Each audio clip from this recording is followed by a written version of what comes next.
Yeah, let's do it. Feels good, right? Feels good enough for a recap, Beth? It sure does. So here's the situation. Last week, Andrew did the most, and it was the best thing any of us have ever seen in our lives. I did not do that. So what you're going to get instead are my notes as I have written them from last week, and also partly from today, because you guys, I am who I am. All right, so episode 26. Mira cast protection from good and evil, and that helps Sisk come down from the possession. Floating above Sisk is an ethereal, ghostly form. It's writhing the space above them. There are hundreds of screams, and then the fucking thing starts laughing, all caps. The twins try to pick up the staff with mage hands and get thrown on their asses. Bren tries to dispel magic, and he almost fucking dies. This is bullshit. Aidy gets sassy and pays for it. She hears 1,000 screams in her head, and it deafens her for a moment. The ring that she wears shows sympathy, and she leans into the feeling. Mira and Violet protect her with their bodies and wings. My BBs. Bren is blinded. The voices in the staff are fucking annoying. They all have god complexes. These are entities that the Ascendant work to keep at bay. All mortals are fools. The fiendish voices had already corrupted a group prior than Nostromo. Aidy is pulled into the realm inside of the ring. The woman there says it's awful to be there, but she's able to feel Mira and the rest of the group. She says that the wraps that Mira's wearing belonged to her, and that if Aidy can get Mira to cross her arms and then touch them, it might help their situation. And then she's yeeted from, the ring space. And when she's yeeted from the ring space, a ghostly pale woman moved towards the fiendish energy entity, and it screams, and there's a big bright light, and it fades, and then all that's left is a broken and charred staff on the ground. Mira has an inkling that the only way to get into the ring is to die, which is concerning. Sisk follows up and says that the fiendish entities were locked away by the Ascendant. We desperately need a rest, so we hunker down. Mira stays up for the first watch, and Star returns. It drops a bundle with a bunch of fruits for us. Violet and Mira have a chat about their Ascendant. They're both still struggling with their feelings about the Ascendant. They discuss what Aidy's feelings are, if they're actually her own feelings or just a mirror of other people's, TBD. Bren checks in with everyone to make sure we're all on board to continue with our plan. Parentheses, he's having a great time with all of this. The group fills Phelan in on what went down. They continue to be hot and a little awkward. Oriana continues to be the cutest. Tig is there, safe and sound. The arcane engine is being wonky again. Mira's a little freaked out. We do our little recharge the engine routine, and it's successful. Mira feels a thank you from the engine. Sisk tells the group about their travels and what each place is like. Violet and Sisk find a lyre, and Sisk fixes it up. We all work hard on getting the ship fixed. There's much to do, but we do what we can day after day. And then finally the hull is repaired, and things are looking pretty good. Mira receives a sending from Kalea. Wait a minute, I missed a whole part. Backwards. Way back. We had climbed up the mountain, right? And we found our friends, Phelan and the others. Phelan is awkward, typical. Bren confronts Violet and starts talking about Aidy and her feelings, and maybe talking to Aidy. He's an instigator, a pot stirrer. Vi starts talking shit about herself, and Bren shuts it down immediately. Fast forward. We get a sending from the twins' mom. She says that people in Orlustran have been revolting against the bullshit. She wants to meet up with Dad. Mira lies and tells her that we're at the north end of the Siltwood, and we now have to meet Dad there. And that's what happened last week on Glee. Beautiful. Wonderful. Like to like a loaf of bread, stick of butter, a carton of milk. Like you just start going down a grocery list. It's so good. Oh, it's a list. Yep. Bullet points, guys. Super. Thank you so much for that, Beth. Loved it. Absolutely loved it. I especially loved the rewinding and fast forwarding moment. That was I did that on purpose. Sure you did. I just realized actually during that recap, though, that I forgot to mention something. As you might see, we are missing one of our players tonight, Kay. We very much hope you feel better soon. Please come back to us as soon as you are able. We miss you so very much. Do not worry, everyone. Kay will be fine. They're just feeling a little under the weather and couldn't join us tonight. But hopefully they will be back next week for more of that amazing Sisk stuff that you all come here to see. Thank you so much, Beth. For what it's worth, next week I'm going to give all of you the week off, and I will be handling the recap for next week. And no, you shouldn't read anything into that at all. Yeah, come on, man. I feel like Deb is judging me. Most definitely. I was fine up until you said don't read into it, and then now that's all I'm gonna do. Well, I can't control that, so but yes, we pick back up in the afternoon of the 34th day of the month of Triuk. I would like to actually take this moment, however, to focus in on one of the members of our crew.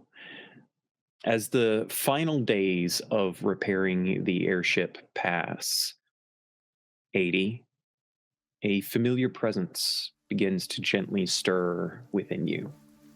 It starts as a soft warmth emanating from the ring on your finger, a comforting sensation that seems to grow stronger with each passing day. At first subtle, just a sense of connection, like a quiet hum that pulses gently through the metal, reminding you that you're not alone. The feeling does bring you a sense of calm, a reassurance in a way that the spirit within the ring is still there, slowly returning perhaps after that rather intense confrontation with the fiend. There's no voice, there's no clear words, but you can feel emotions gently brushing against your consciousness. Faint echoes of relief, curiosity, a quiet determination. It's as if the spirit is reaching out to you tentatively, as if testing their connection with you. As you work alongside your companions for those days repairing the ship, the presence within the ring becomes more pronounced. You notice it most when you pause in your tasks, whether it's to wipe the sweat from your brow or to gaze out over the vast mountain landscape. In those quiet moments, you can feel the spirit's influence, soft nudge that seems to just simply say, I'm still here. It's comforting knowing that the spirit hasn't vanished entirely and that your connection remains. And this presence isn't intrusive or overwhelming. Rather, it's like a gentle hand holding your own. The emotions you sense, tenderness, hope, a hint of gratitude, bolster perhaps some of the uncertainty that you felt after what you had to deal with in the Siltwood. And as your preparations are being made to leave the mountains and go and meet your father, the presence within the ring grows even stronger. You can almost sense the spirit gathering itself as if preparing for something important. And then, just as you're about to reach out to do something in response to the feelings that are growing so strong, the air around you shifts. A soft, radiant light begins to coalesce in front of you, and a vaguely familiar form of the spirit manifests. She appears before you, her ethereal figure glowing softly, her expression serene and kind, her eyes filled with a gentle light meet yours, and there's a sense of recognition, of understanding that passes between the two of you. The details of her form are much clearer now than they were before. She seems stronger to you. and you think you see maybe a faint smile at the corners of her mouth. Her presence now fully realized, she looks at you with warmth that seems to flow from her, giving her a life even in her state of undeath. And in that moment, there's a silence between you, as if she is as equally surprised to see you in this way as you are seeing her.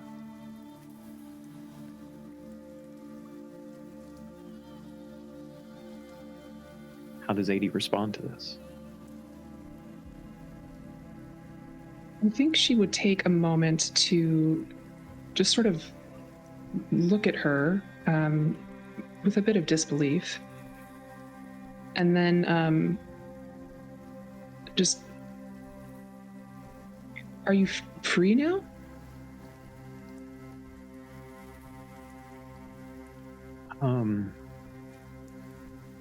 No, I don't think so. This is all very strange. Don't really understand it much myself. But I feel the binds of the ring shackling me still. I don't know if I'll ever be unshackled from them. Does it feel any better to be out here like this?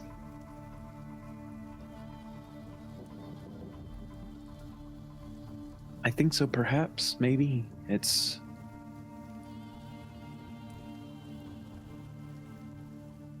very new again, I think. Where are you in this moment when this is happening? Great question. My instinct was to say the bathroom, but that's not where she is. I think, what a time. I think she would be just like out on the deck of the ship, once again looking over everything now that a bunch of work has been done, just doing checks and again trying to memorize each bit of the ship. So she just stops and has this conversation. So we'll say that you're at the fore of the ship, near to the arcane cannon that is present. You know that the arcane cannon still isn't functional yet. You all haven't quite figured out how to repair it yet or how it's tied to the arcanic engine. But you know that there is power within it, and at the very least, it's a nice sitting spot to look out across the horizon. As you're standing there staring at her, she kind of turns and looks out on the horizon herself, seeming to perhaps see it in a different way than you might expect. There's not a sense of wonder per se as much as a sense of relief that seems to emanate from her. You seem to be interested in the ship where we are right now. She kind of startles herself as she turns and looks at you. Looks around at the ship. Yes, it's very intriguing, but as she looks back to the horizon, seeing the twin suns in the sky, she just seems lost in them for a moment. No, feeling this is what really is capturing me at the moment, I think.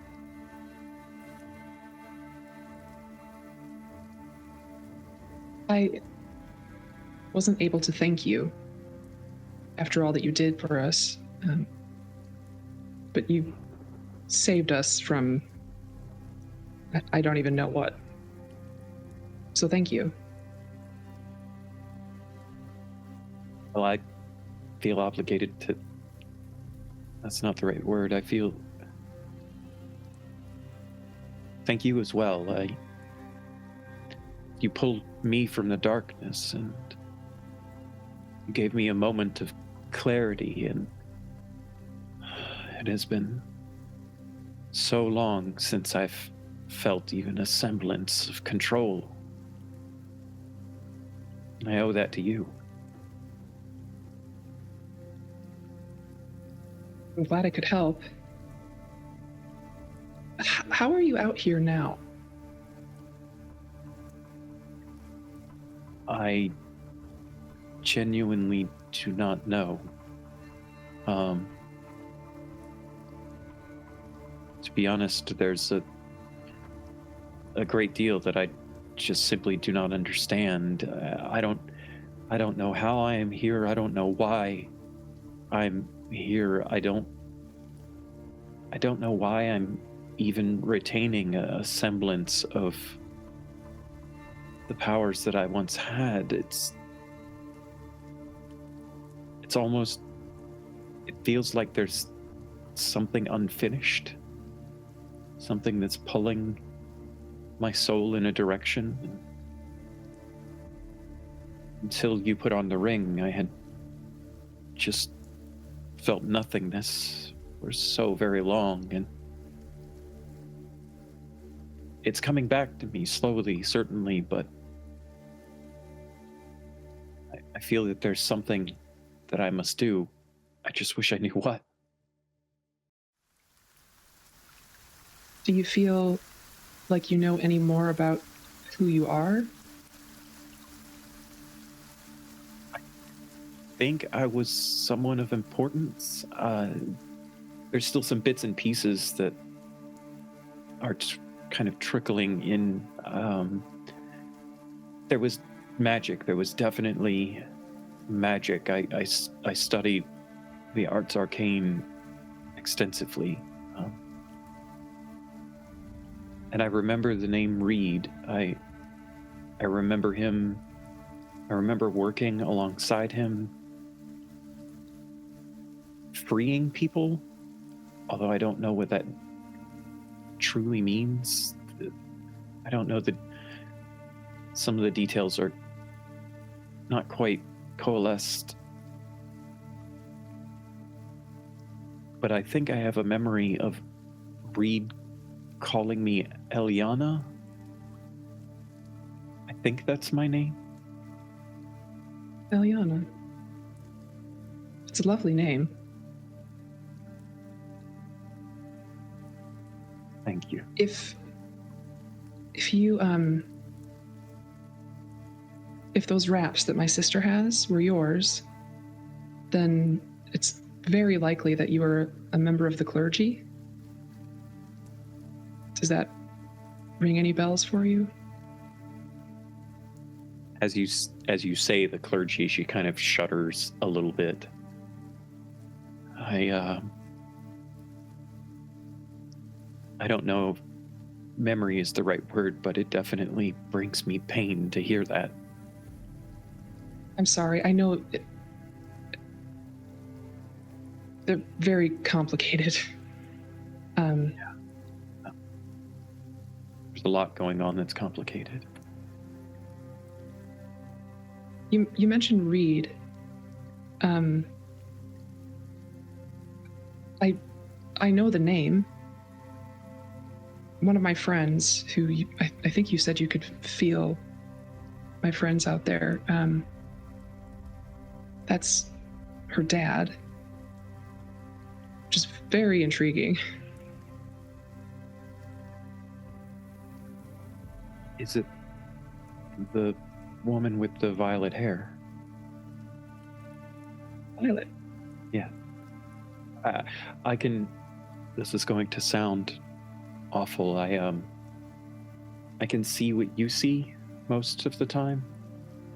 When my coherence is...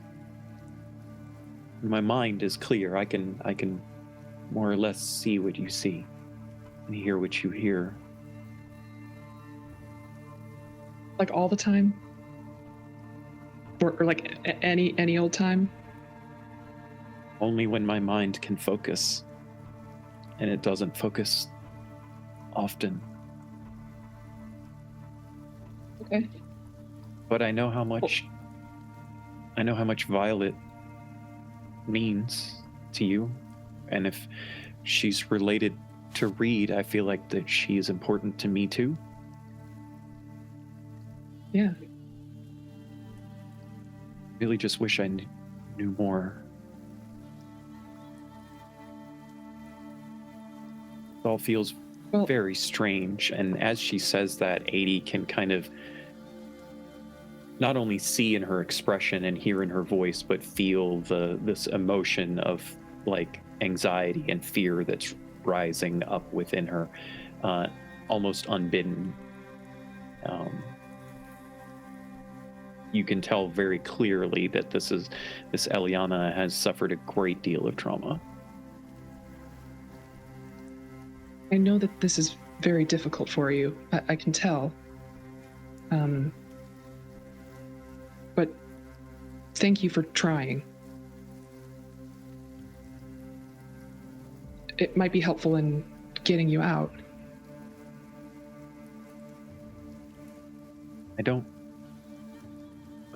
Thank you for bringing me out of the darkness. I don't know why I'm here, but there was something happening that others felt was forbidden or was dangerous, and I don't know why, but I feel like that's the reason that I'm trapped in this, maybe I'm trying to be contained. Maybe I'm not supposed to escape.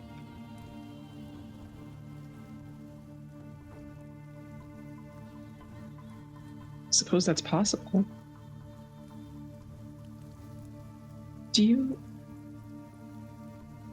Does the name Ren mean anything to you? She has a bird called Lyra. No, I don't think so, no. Is she the one that I've seen around working on? Yeah. Oh. I wish I knew, but no, I don't know. Okay. You don't have to know. Not yet, at least. Maybe if you're able to watch, we might come across people that you might recognize. I can't guarantee anything, but I do, like I said before. I don't know if I even want to recognize more, to be honest. Every memory I have feels painful. More painful than the silence and the darkness? No, but also yes. I don't know. I don't know how I'm here. I don't know why, but she's kind of subconsciously like wringing her hands, and she just looks at Aidy and says, "You brought me from a place that I did not want to be. And so please just know that I will help you in whatever way that I can. When I can." And you can see this, like, that. You see her form shimmer, and like she cringes from it. It's almost as if doing this is not hurting her per se, but it's strenuous.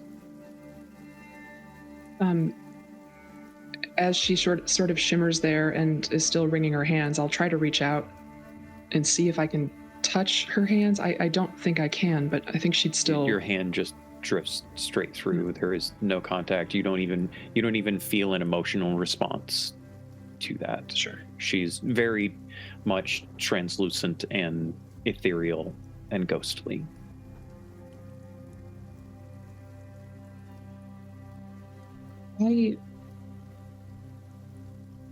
I don't know why I'm here either. I think that's something that we all try to figure out.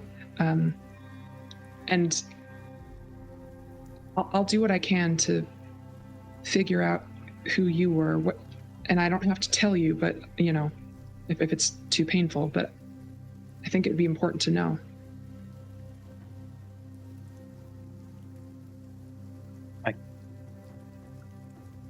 There's a part of me that wants to know as much as there's a part of me that doesn't. So I'm not able to make decisions like that. I'm here enough to understand that something's wrong with me.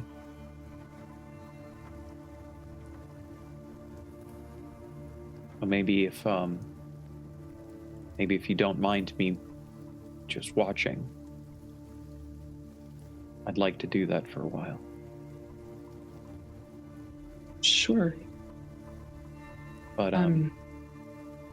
talk to me every now and then. Sure. Yeah. Can you talk back?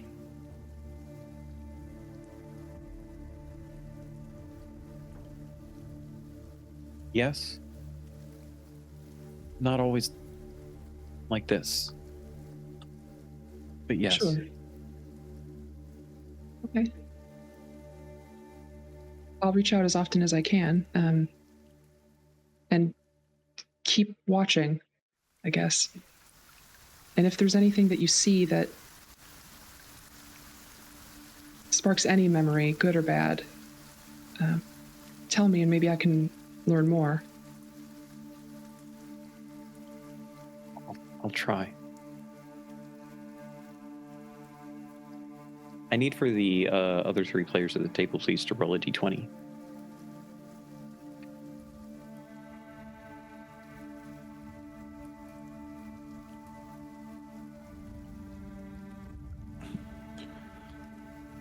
$13. 14.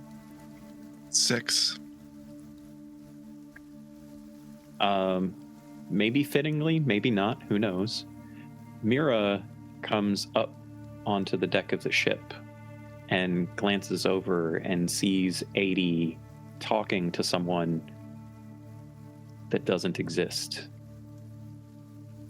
She doesn't see the spiritual woman, the spirit of a woman that Aidy sees. Mira just sees Aidy having this conversation. And Aidy, as you're having this conversation, Eliana looks over Aidy's shoulder and says, Mira is coming. Aidy glances back. The two of you lock eyes with one another. Aidy turns back to Eliana, and Eliana is gone. What is Mira feeling from Aidy at this moment through your twin bond? What is Mira feeling from Aidy through the twin from bond? Aidy?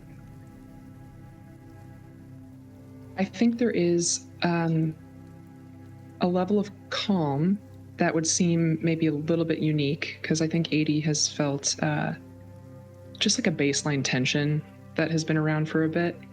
There would also be curiosity, a bit of wonder,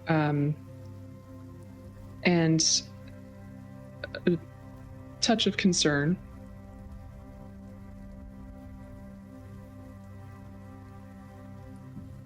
Are you okay? Yeah. This ring and the woman inside it, it's very interesting. And I don't understand much of it at all, but I learned some things about her. I think I'd like to tell all of you. I don't really know what to do about any of it, but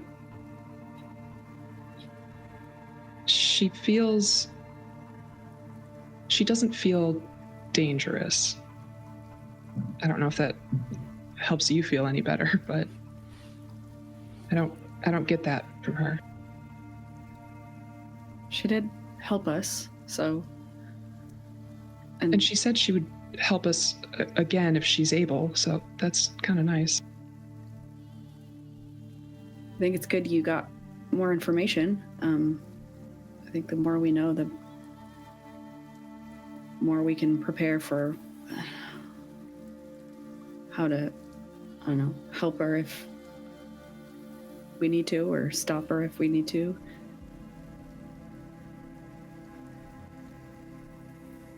This is so not the point of any of this, but she said that sometimes she's able to see through my eyes, which is helpful in ways to her, but with that and our twin bond, I feel like I don't have any privacy, and this is going to be interesting. I don't know, just saying that because that's now a thing that has crossed my mind and probably won't leave. I'll tell you more, but it might be easier to just tell everybody together. There's some information that Violet might want to know. Yeah. I think it's good. Okay. It makes sense to tell us all at once, then you don't have to repeat yourself. And so we don't have to repeat it at all. Aidy will tell her friends.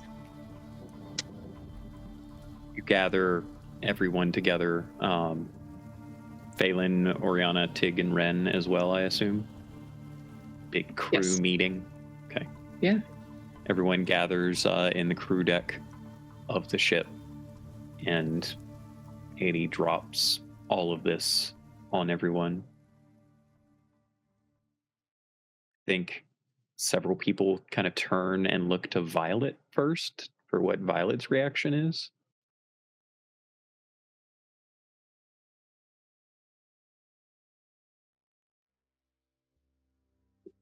What?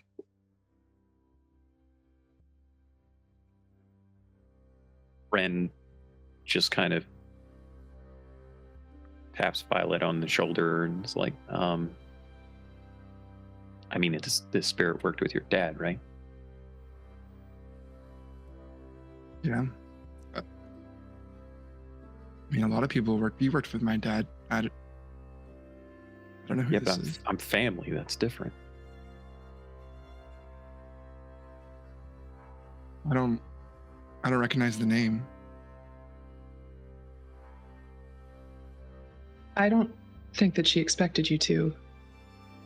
I'm the one who mentioned you after she said read, and I asked about Ren too. That name wasn't familiar. Sorry, Ren. But I pride myself on not being known by people, so I'm good.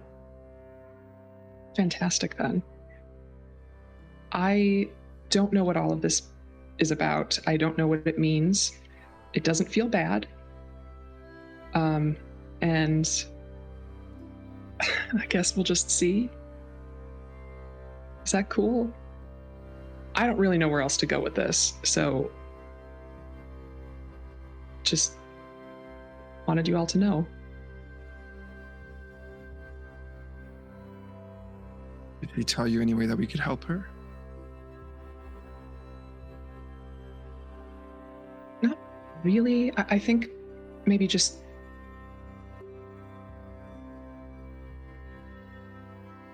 memories seem to be difficult for her. I think eventually, even though they're painful, having the memories is better than feeling either nothing or terrible like she has in that space. So I'm hoping that I'm able to get more information that could help her. And she said we should sometimes be able to communicate, so maybe I can get some more information, and so can she, and maybe it'll mean something.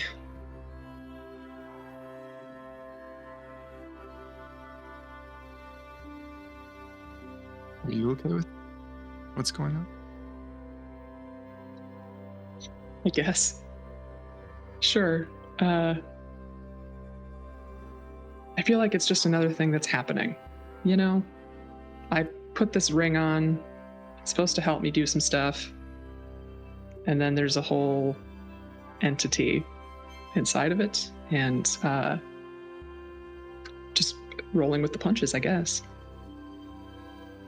Can you take it off if you want? I'm sure I could, but I don't want to. I feel like that would be potentially really painful for her. I don't know.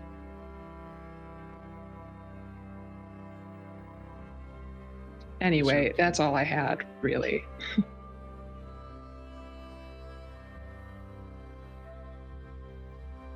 All right. Well, if that's all you've got, Phelan speaks up.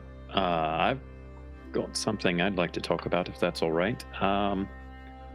You mentioned needing to head down to the foothills and meet with your father. I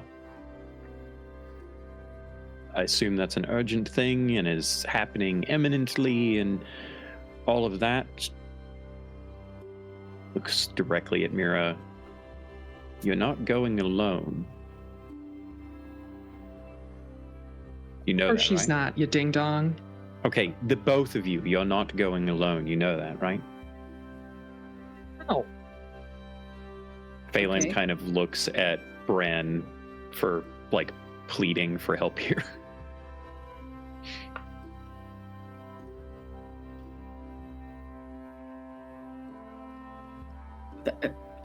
Sure, whoever wants to join us down in the foothills is welcome to come, I guess. You can meet our dad in what could be the weirdest possible scenario.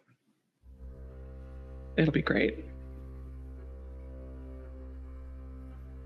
All you have to do is climb down a mountain and then climb back up. I can stay here if it's going to be weird. I don't think anyone should be traveling away from here given the threats that exist out there that seem to be hunting all of us. So I didn't want him to come directly here. I didn't think that was a good idea. I wholeheartedly agree with that one. I mean, I know your dad is smart and everything. I mean, and he just kind of gestures towards you. But, like, he could still be followed. So it's a good move. But we shouldn't. I just don't want you going alone, that's all. Phelan, I would love nothing more than for you to join us to go meet our dad to talk about whatever the fuck it is that we're going to talk about. That would make me very, very happy. Mira elbows her in the ribs. Ah. Not saying it has to be me. I'm useless in the wilderness, so I'm perfectly fine staying here and finishing up the work that needs to be done. There's still a lot. I mean, the repairs are going to hold up, but I'm a little bit worried that given the fact that we have to sail at some point in the near future for the Southlands into the desert, I'm a little bit worried about, keeping us in the air, especially if we run into any kind of trouble and the ship takes any additional damage and such. I mean, yeah. I think the best workers can stay here. Anyone who's just going to get in the way can come to the foothills.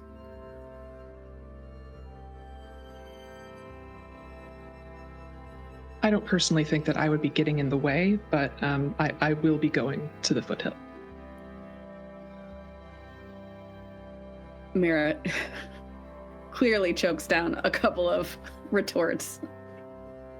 No. Please. Tell me what you're feeling. And she's getting, like, just shithead sister vibes through the bond. Yep. Getting and giving. Yeah. Fine, don't tell me. Doesn't matter. Let's go see Dad.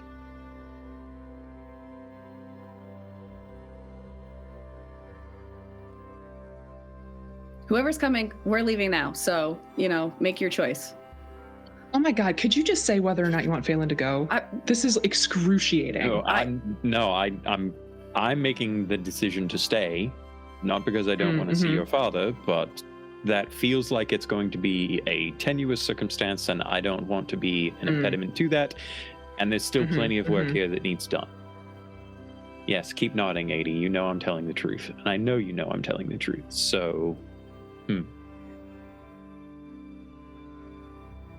now I get if you're leaving now, then fine. Just be safe, all right? And they kind of look at Mira more acutely. I do feel like I'm going to be a better use here and I'll be a hindrance to you there. Okay. I know that Aidy just spins on her feet and starts walking away because this is, I know that you can handle all of this because it's you, and I know that you can handle it. Just be careful, okay? Yeah. Kalea said that things in the city are bad, so I have no idea what my father wants. I'm not anticipating that it's good, but hopefully he doesn't bring more trouble. He's anything like my dad. Trouble follows. So I do have a question, and he holds out the sending stone. Can I use this to contact my sister by chance? No, unless she has the other one. I think it's just between these two. Got it. Okay. Don't leave just right this absolute second, please, Aidy. I'm gonna write a letter. If you could drop it in the post, it'll get to my sister. I have some questions she might be able to answer. Box in the foothills? If you go to the city, I mean. Got it. Just that's we don't not know. Right now. That's not the plan, but okay. If you go, all right. I'm just trying to cover a base. Okay. Because I don't know when I'm going back. So I'm gonna go write that letter, and several of the other people in the room just kind of stare at him like, okay, go on. They and they awkwardly turn and head off to wherever they've been sleeping to start writing a letter. Ren kind of leans down into Violet's ear and says, "This is not going to be fun when we're a few thousand feet in the air, is it?"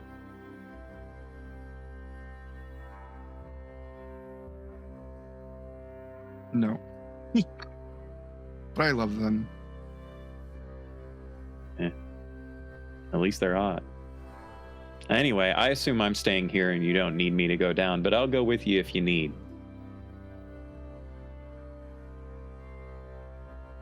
I mean, I don't know if I'm going down. Yeah, you are. I don't know. Her parents. Aidy's going, you're going. Their parents work for the clergy, and I have fucked up ears. I don't want to have that awkward interaction.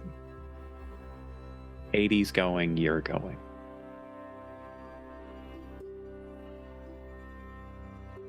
I will pull her hood up and sulk away.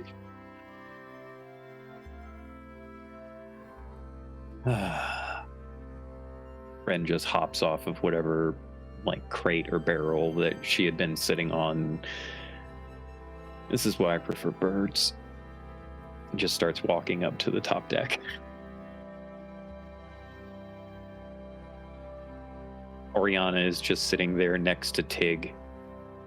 Two of them are just hands crossed in laps, looking very, very small, kind of glancing through to everyone. So, it might be worth mentioning that I have been having some visions the past days, flashes kind of some things that I think are happening in Orlestrin. It's there's a lot of darkness, there's a lot of shadow, there's a lot of unknowns.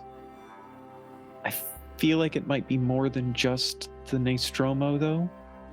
So yeah, I mean, Do you have any specifics?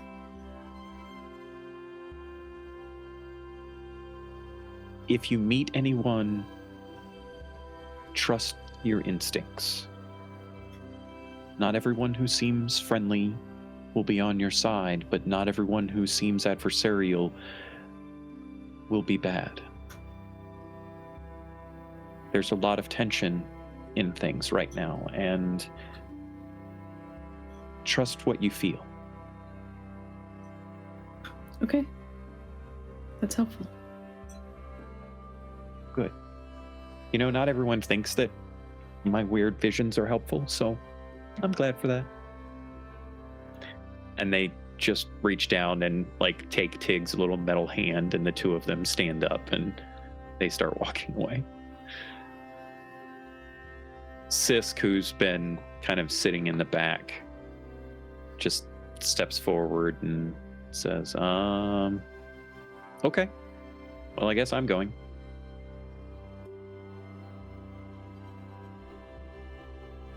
Cool. Should be fun. And it might be worth mentioning, Canadian Ancient Gamer just cheered, gave us all some bits. You guys all have an advantage. And we also got a hail earlier from Stacy UK to use for whoever needs it to, quote, counteract whatever shenanigans Miko has planned. So, thank you for that, Stacy UK. Love you, Stacy. Yeah, so as the two walk out and Sisk kind of steps forward and says that, everyone's kind of glancing in Bren's direction, who's been silent during pretty much all of this. Sisk says, "What are you doing, Papa Bear Man?" I was taking a nap. There was a lot of talking. He is sitting in his chair. That is definitely on the crew deck at this point. Yeah, I was taking a nap. I heard everything, but I'm not. Yeah. Are you staying up here? I just said I was going. Oh, sorry. You didn't hear everything then, huh? Hang on. Sis goes over and grabs the decanter of coffee and pours one and brings it over to Brent. It's been a lot of work. Sorry. I guess we're gonna go meet the twins' dad. That's gonna be very awkward. You've been in worse.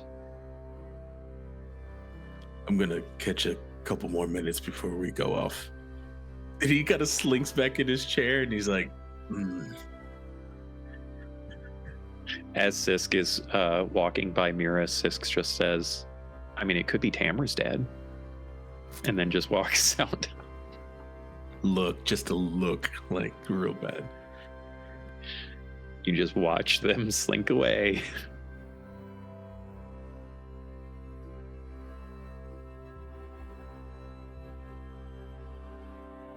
So what do you all do in preparation for leaving?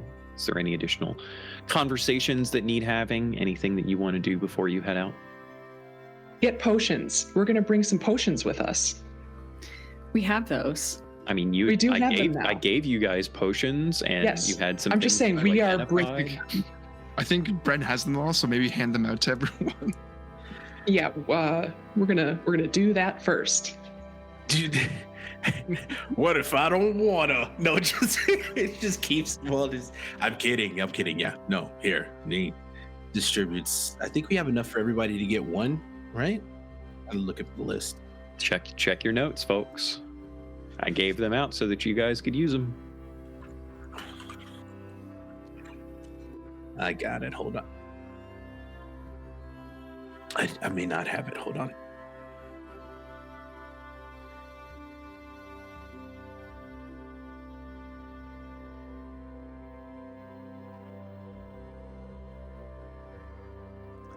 I feel like I'm looking at another list and I can't see everyone's face, and I feel like everyone's watching me. Yes. Please. We are. We are all RP, watching continue. you. Continue the RP as I read. Does Violet do anything in particular?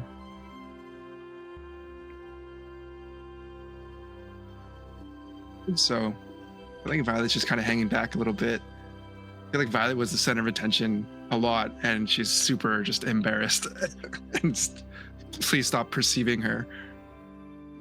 So she's trying to stay a bit more hidden.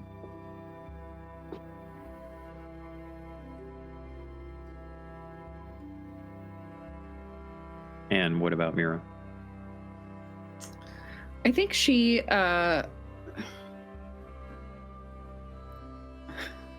goes back to the engine room briefly and just says, I'll be gone for a bit. We'll be back. There will still be folks here to keep patching you up. Hang in there. As you say that, there's silence that you're not sure what it's expected to be filled by. But after a moment, Tig comes walking in through the doorway behind you that you had left open. And they're just carrying a spanner in one hand, and they're like putting it back into its rightful place, whatever tool chest in the engine room it came from. They just set it down, and they just look up at you and then nod. Can't say anything, of course. And then turn and walk back out. I will follow Tig out, and she's fiddling with the wraps a little bit and thinking, she doesn't want to take them off yet, because she doesn't know what they're going to get into on the way down the mountain, but also she doesn't want to be wearing them when Dad shows up, so she's trying to figure out how long she can keep them on, and what to do about it. I mean, she probably has a long sleeve shirt that she could wear to cover them up pretty effectively.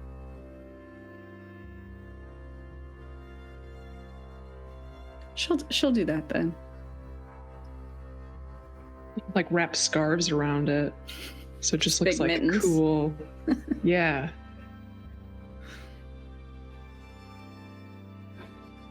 So Other than Ian, that, I think she just sort of sits there tapping her toes, waiting for Phelan to be done with their litter.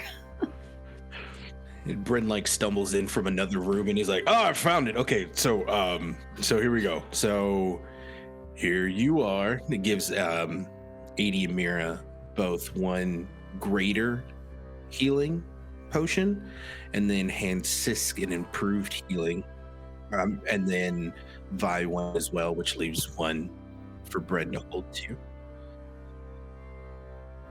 So excellent. So everyone's got a potion. Yes? Yes. Yep. Thank you. Okay. We also have these other ones here. So this one, for mind reading, this one is gaseous form. I spoke with Oriana for a little bit, used some of my talents to kind of figure that out, and then an elixir of health. Who wants what? Or I can hold them. You're doing a great job already. Okay. Just you. Hold on. It is worth remembering, just as a technical, bookkeeping scenario here, if Bren changes into a wild shape form, he won't have access to potions that he's holding to give out to other people. Oh, what? I don't have that feat to where my pants also change too. We can't do that. No, you are full Pooh Bear here. So just a shirt. Maybe.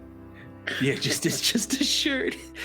It's the fur is like colored to make it look like he's wearing a shirt. That's cool. You know what? We'll have Sis hold it for a little bit. I think that'd be great. Everyone shake their head. Beautiful. And he hands him over to Sis. No, Sis doesn't. You didn't say what direction to shake heads. I'm just saying. It was implied with my head shake. You could have said nod. Nod is for sure this direction. Miko, you can just go like this. Man. Yeah. Everyone raise their Classic hands. Sisk. Okay. Perfect. Is there anything else that we should take with us? I assume this is going to be quick, right? See your dad, send them off. That's the come back hope. when up. But I don't have any inkling of what he needs from me or what news he's bringing. My mother said it would be too involved to get into oversendings. Did we stop and consider that this could also be a trap? That's why I didn't tell him to come here. I didn't want to share where we are. I feel like we still have more of an advantage even if they did come here. Thinking out loud. Okay. I mean, Is that Sisk kind of speaks up? Is that advantage named Ren? Because Ren's an advantage. That's one of them. It could also be there's like 12 of us up here, you know.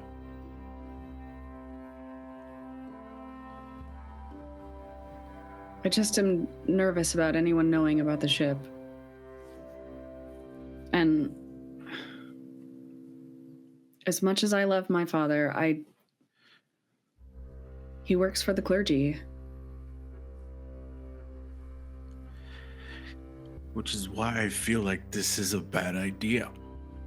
I mean, I don't know your father, and I'm not trying to speak ill of your father, but they do work for the clergy.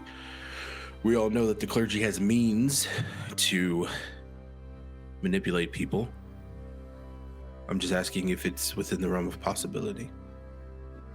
I mean, you mentioned that your father's a librarian and your mother is some kind of a wizard lady. But what do they actually do for the clergy? Taxes. As Sisk like moves their gaze back and forth between Mira and Aidy. That's a don't know really what good question. Really? My father does research. I know that he was interested in some of the Ascendant at one point, and did research on the Ascendant and their interactions with humans, with people. Our mother is an apprentice to someone high in the ranks of the clergy. And when we spoke to them, they said that they're trying to change the system from the inside. And that's promising, I guess. They're trying. And she looks at Mira when she says that. I think I've known the both of you long enough, and looks at Aidy to know that you don't believe that.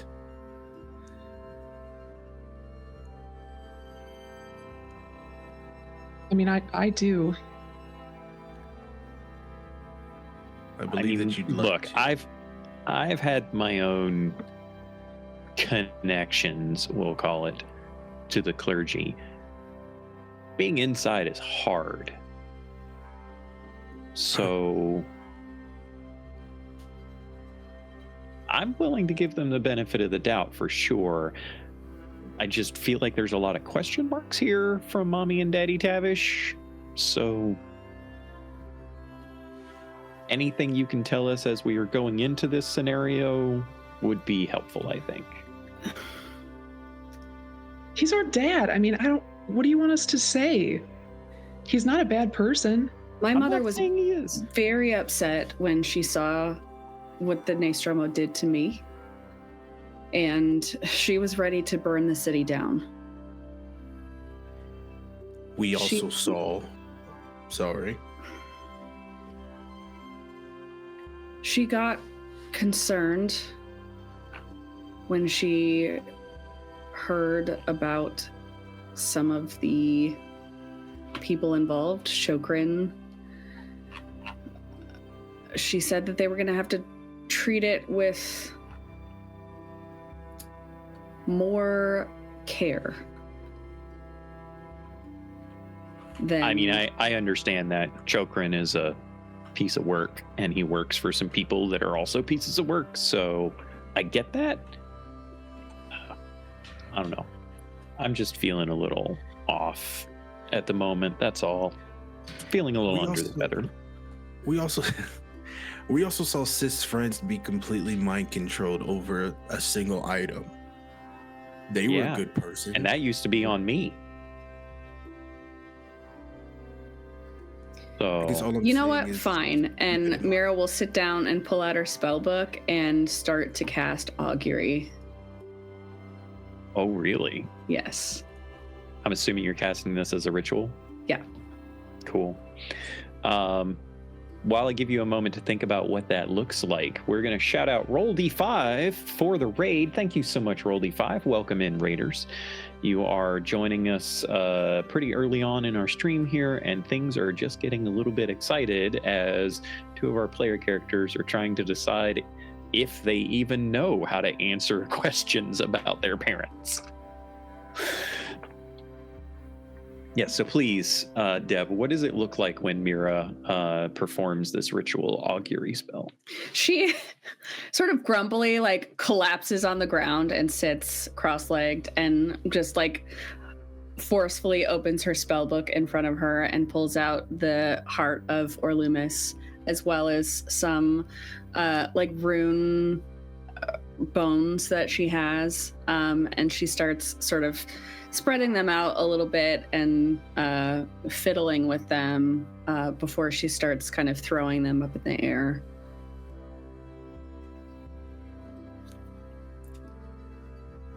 Okay.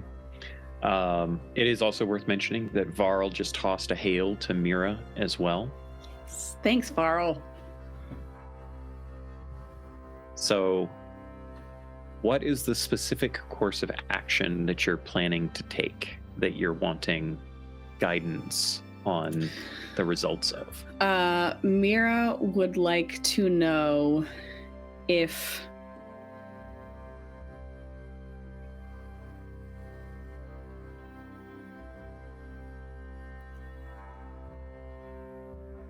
there is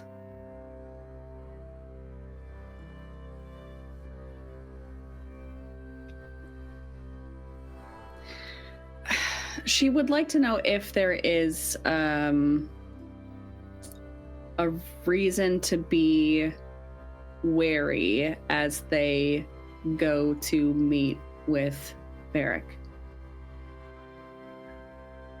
So, as you are contemplating this question in your mind, as you are beseeching Orlumis to provide his guiding light into this particular circumstance, you toss these rune-covered bones into the air and you let them fall into your hand. And as you are about to catch the last one, it stops and floats in front of Mira.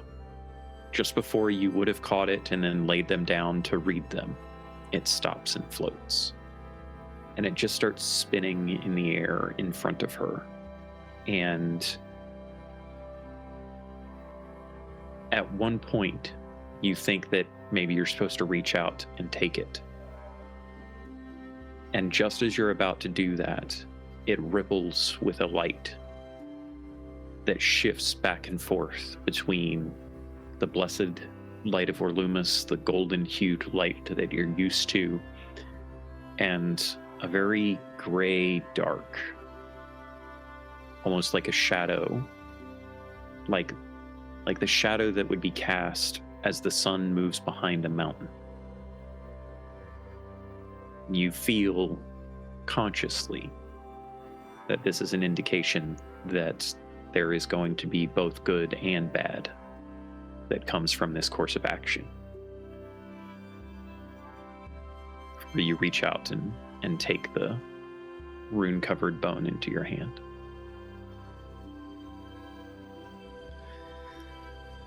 Well,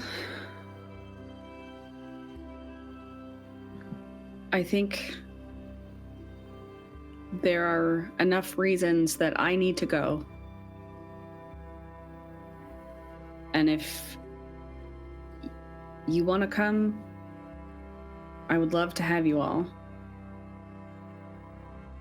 And there probably will be some bad that comes from it, along with the good, but there is good too. So I think I'm going to trust that this is the path that we need to take. Sisk just stands up from whatever they were leaning against, shrugs her shoulders a little bit and says, "I'll go pack snacks," and heads off to go and pack some snacks.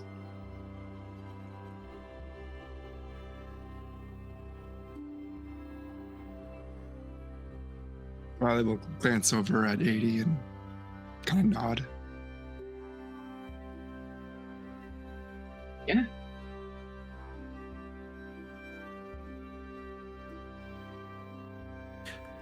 I'm not going. Yes, you are. Sisk leans past the doorway that they just walked through and says, "Yes, you are," at the same time as Aidy. No, we never get any straightforward answers. It could be good. There's gonna be some bad. I do this every day when you wake up.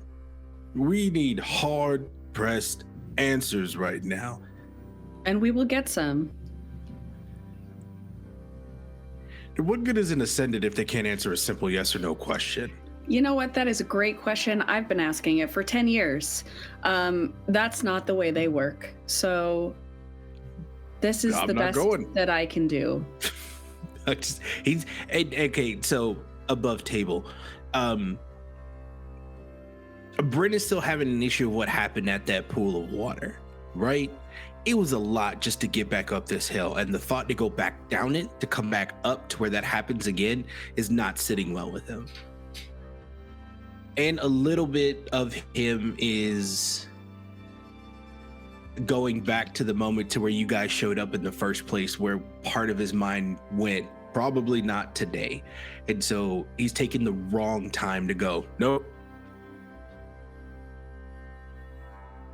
And Aidy is feeling all of these emotions that are going through Bren at the moment.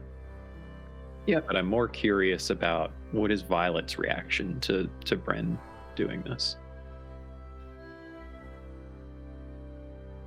Violet, I think, is just a little annoyed because Bren keeps pushing her to do things that she doesn't want to do. But I think in this moment, Violet is a little too annoyed to even say anything. So I think she's kind of just really pissed, honestly, just really, really mad at Bren, and is trying her best not to let that show. Aidy feels that you're pissed, and it sort of mixes with her own feelings, but she doesn't have a problem saying anything. Bren, come if you want to, stay up here if you don't feel like it. I frankly don't give a shit. We have work to do, so if you want to be pissy and stay up here, good on you. You've got your chair. Super. But we're going to go down there on our own, sort of, and we're going to get some work done. So it's entirely up to you. And she'll sort of stomp off.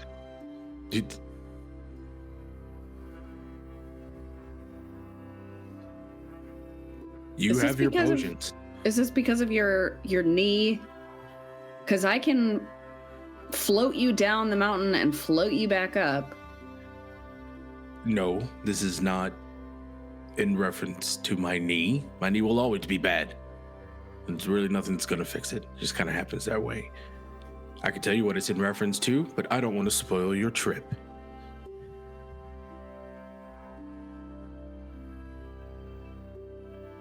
What's going on, Bren? This is very dumb. Like, I don't understand why I'm the only person who doesn't feel this way. No, I agree with you. I think it's really dumb, but I think the twins need to go see their dad, and I think we need to follow them, maybe 10 feet behind, 20 feet behind. We stay hidden, we make sure they're safe, and we bring them back up. I'm not stopping them from seeing their father. They are more than welcome to. They are two young adults. They can go do that. But again, think of how much it took for us just to get to this point, right? You received a random message from your mother saying you have to go down the mountain, or they need to know where you are specifically because they have something to tell you. You said it yourself. Your mother is a powerful magic user that's high in the clergy, and they can't find a way to convey a message to you without you physically being in the same area, or knowing that they have sent you off somewhere outside of the city. They need to come to where you are specifically. You send moths to people that send messages, and you're not as powerful as you say as your own mother. That doesn't seem suspicious to any of you. Long-form sendings are short. You can't send an entire novel over sendings. And so if it's complicated, if there are several things going on, my mother said that her sending capacity was limited. She could only send a few. And so I believe her when she says that there's not enough sendings. She doesn't have the capacity to send the information directly into my brain.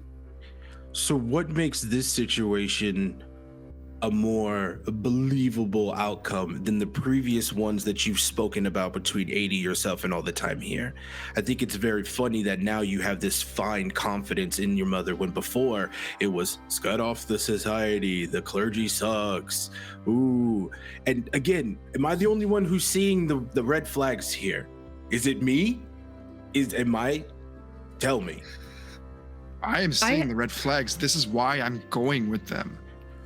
If I can't let them go by themselves. Go. And they don't know where you're at. So if you don't show up, there's no sense of danger. If this was really a thing and you don't show up, then expect another message from your mother, or from your father through your mother, or your brother. Where's your brother at in all of this? Why? Come on. He's not magic, so. But still, like, you still found a way to communicate with him. You want to go down the mountain to get a message. Why isn't your mother coming? She's the one with the power. Like, why are we sending your dad? He's a librarian. Why is he in the middle of this? I'm not being stubborn. I'm taking a moment to sit and think. We have been up and down this mountain multiple times. Guess what we've also been doing multiple times? Dying. The goal was to get up here, to fix this, to go to the south, to fix it again. It is fixed. Let's go.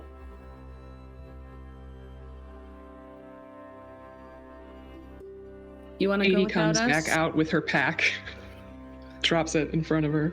You want to take the airship and leave without us? Great. I'm going to go see my father one more time. This is exactly why I asked you before we started this entire endeavor. Are you sure? Are you sure there is nothing else that is lingering, that is keeping you here? And both of you emphatically looked me in my eye and said, no, I am ready to go. But guess what we are doing now? We are going back fix it. I'm staying here.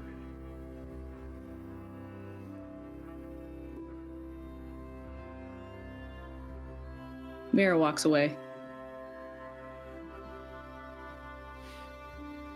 Bren, I get it. This isn't, what you were hoping for, but this is what's happening. Things change, okay? And your pissy attitude is annoying, frankly. We're gonna do this. Stay up here. I don't care. It's gonna be fine, okay? We're gonna go figure out some stuff. Aidy, grow up. It's not. Are you gonna serious? Be fine. I'm very serious. Go back down the mountain. And I hope whatever it is that you need to find is there. And I hope you have the strength to get back up. But there is a goal that we have here, and we are this close to reaching it. And this is another diversion. I don't believe that this is a diversion. I believe that this is part of what we're trying to do. We're leaving behind a fucking fire, and our parents are trying to help. And so we could just fuck off, right? We could get on this airship and we could go and think about ourselves and leave this all behind. But what about that was the original people plan. that we know? Yeah. That was the plan. That's why we had the conversation. What will be missed? Will you miss it enough? I'm fine with leaving. What I have left in that ridiculous town has a giant hole in it. That's it. I'm being selfish? Who was the one storming into the clergy, brandishing the one thing that he hates to save your sister? I'm being selfish. How many times could I have turned around and said, no, I'm going home. Forget the Tavish twins. But I stood right there when we saved their lover, when we saved your friends, when the only thing that I had a connection to ran off because they needed to. This is the goal. We are here. It's right now. I'm staying. If you come back, I will be here and I will gladly eat dirt when you prove me wrong. But I'm not going. That's fine. Stay. I am going, and we'll see you soon. I'll be And she just picks up her bag and goes off to Mira.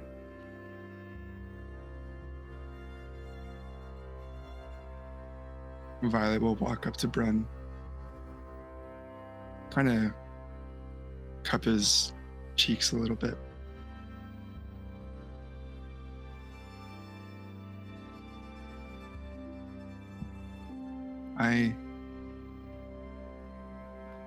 My reason for leaving just left. If you don't hear from us in a day, find I us. burned the Silwood down. I know. Get the stone from Phelan. We'll try to contact you if things go sideways. And if things are all good, we'll still contact you. But if you don't hear from us, I know. But if the reason why you're leaving is walking down that mountain, and I know I joked around with you before, but in all seriousness and with all love, if the reason why you are leaving is walking down that mountain, then the best thing you could do is let them know that.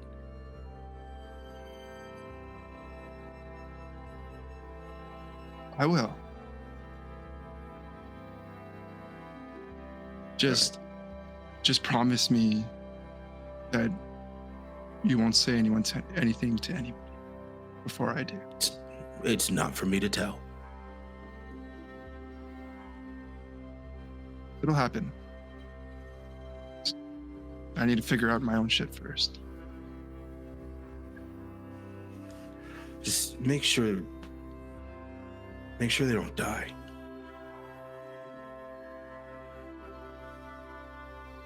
I can't promise that, man. Yeah. You gonna be okay? No, I'm gonna be grumpy until you all come back. So fucking come back so I can stop being grumpy. He sits in his chair. Violet will take off.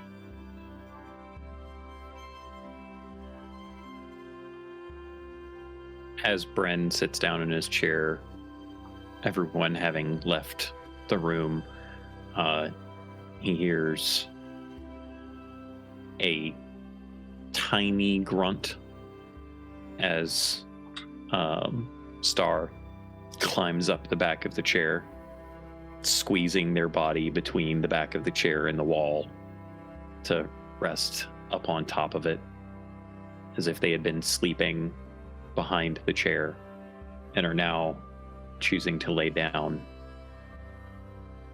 up a little higher, inches away from Bren's head. No, they will be fine. I'm not their father. I'm not even their family. I can't keep running behind them, making sure that they're safe. They're grown. They're adults. They have worldly problems that they'll need to figure out. They don't need me at every turn, and I'm old, and I'm tired, and I finally found a way to not feel so old and so tired. Star cuts you off with a thwack to your forehead from their tail, just to like disrupt your speaking, and then you feel a memory kind of surge into your mind of Star sitting in the siltwood, watching over a peaceful clearing, few animals moving to and fro, predators kind of lingering in the shadows around. Then the memory fades into an image of the city, watching it from a distance, dark and ominous.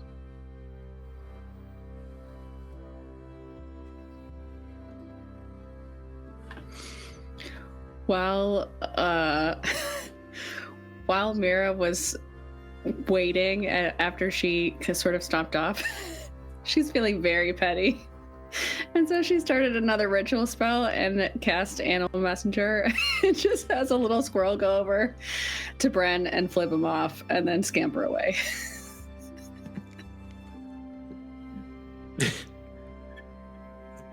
Hey. How far are they? Star just kind of like looks at the squirrel scampering away in confusion.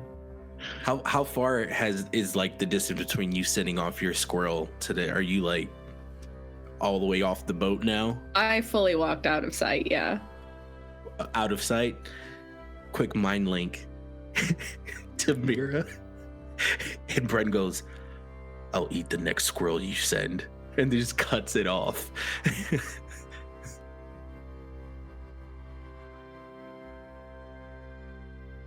He's so mad. I'm sorry. After a few moments, Sisk comes walking back into the room carrying a satchel. You can see that they're finishing stuffing some things into the satchel, and they look at you. They look around the room. They look back at you, Bren. What the fuck? What? No, if you're gonna go. Like, I'm tired, sis. I am tired. Just go if you're gonna go. They need you anyway. They need you more than anything that I can handle right now. Sisk just walks over to Bren, grabs a nearby stool and drags it over to the wood of the stool, scraping across the wood of the ship. Forces it down with a thud, sits down.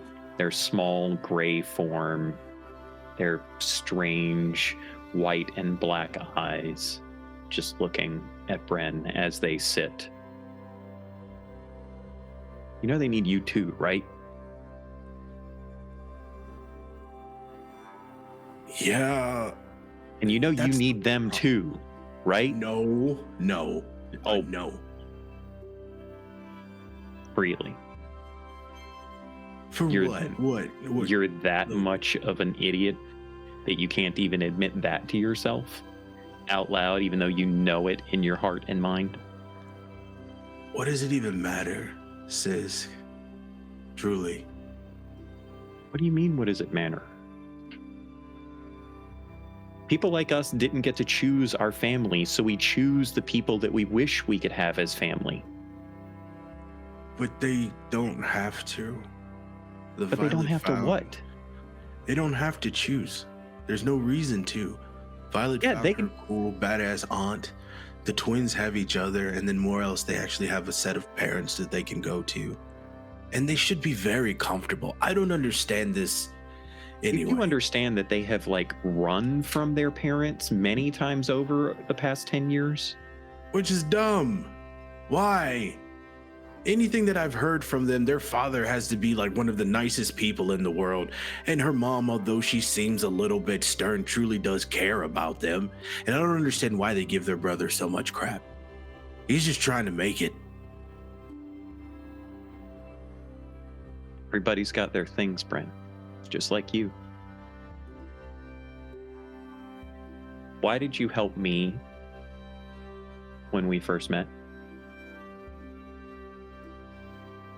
And you can't tell me it was just because of the fucking clergy that you knew were on my ass.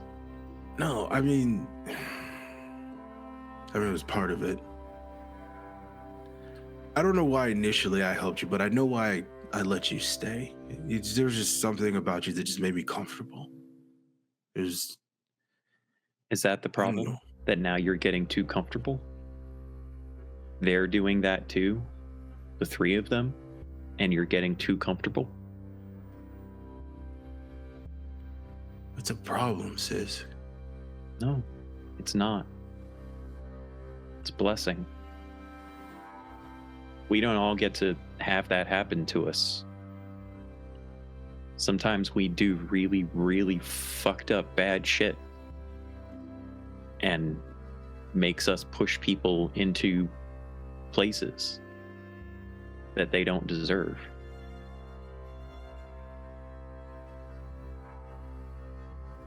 This whole circumstance,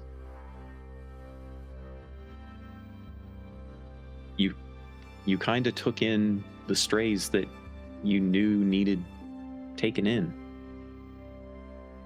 You can't beat yourself up now for having made one of the best decisions that you could have ever made. Look where it landed you. Look where you're at right now. That wouldn't have happened without them. That wouldn't have happened without Violet. That wouldn't have happened without Mira. That wouldn't have happened without Aidy. And now they've got to do something that they probably don't want to do. They probably feel obligated. And you're just gonna let that go?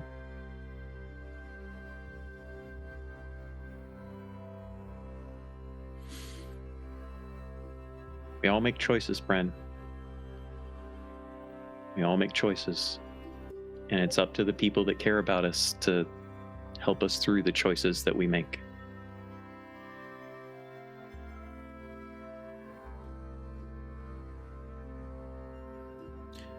So what do I do now?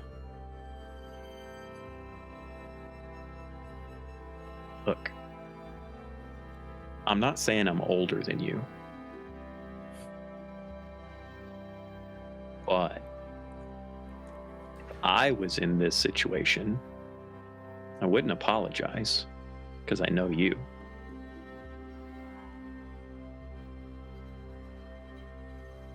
but I might follow along.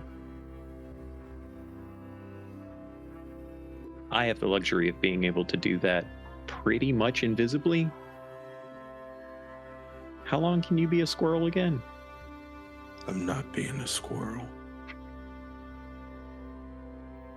Look. Everybody has things. I don't know. I think that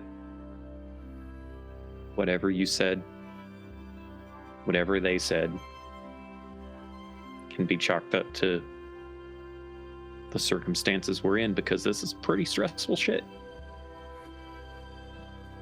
At some point, you'll have to talk about it. Doesn't have to be now. Doesn't have to be hours from now. Doesn't have to be up. Doesn't have to be down the mountain. Doesn't have to be when we're up in the sky. But at some point, you'll have to talk.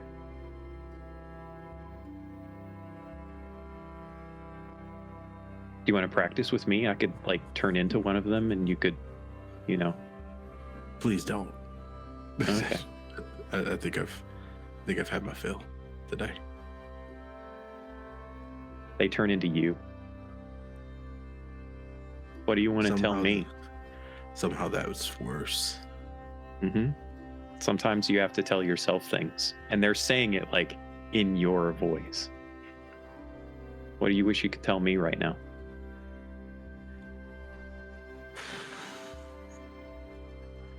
You should probably shave.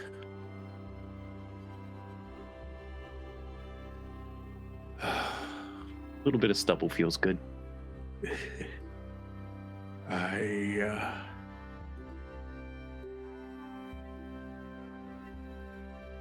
just wish you weren't so angry. Sexy? No.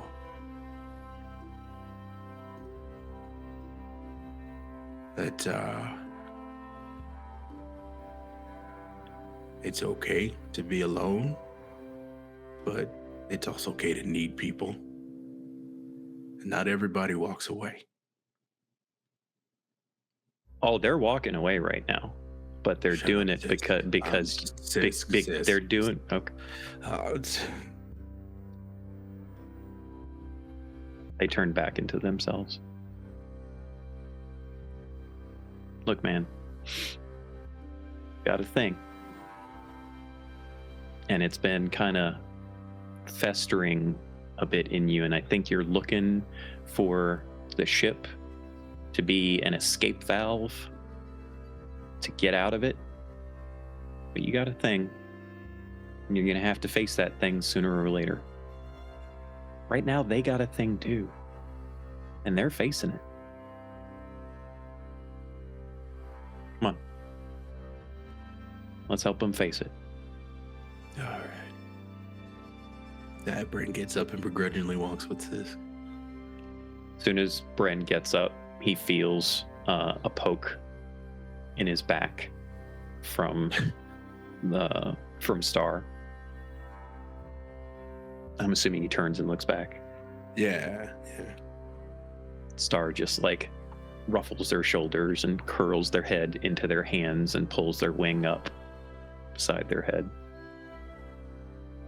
One eye pops open just a teeny tiny bit. When I get back, better not be in my chair. And kind of gives him a pat. You feel him squirm a little bit like rooting himself into the top of the chair. Oh. All right. Let's go get him. Sisk reaches into the pouch and pulls out a croissant and hands it to Bren. Just sit here and eat my emotions as we walk. I mean, it works for me. They pull out a cookie and start chomping on it. Yeah, but you can. One of the beautiful things about being me is I don't gain weight, like ever. I've been like this for I don't even know how long, and just never and like they pinch their side, never an ounce gets added, man. It's great. I feel like that trails on as they keep walking out. Oh man. As all of that has been happening, what have the 3 half-elves been doing?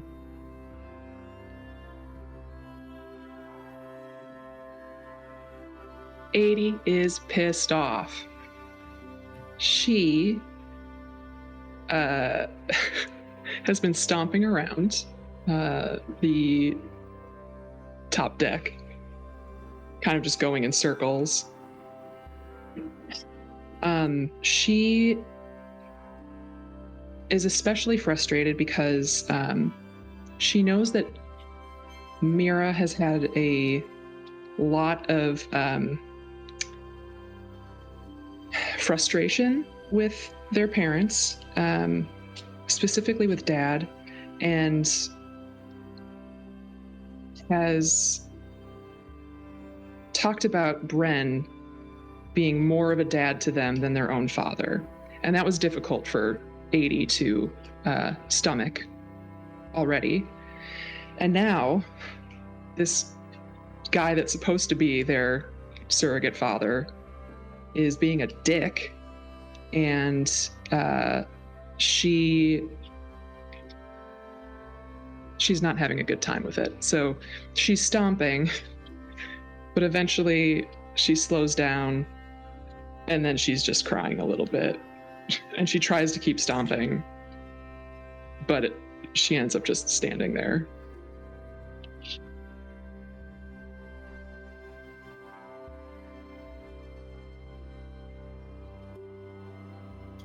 Mira had a couple of angry tears fall, and she brushes them away, and she went off toward the direction Phelan went off to see if they're done with their letter so that she can get the hell out and do what she's planning on with or without Bran.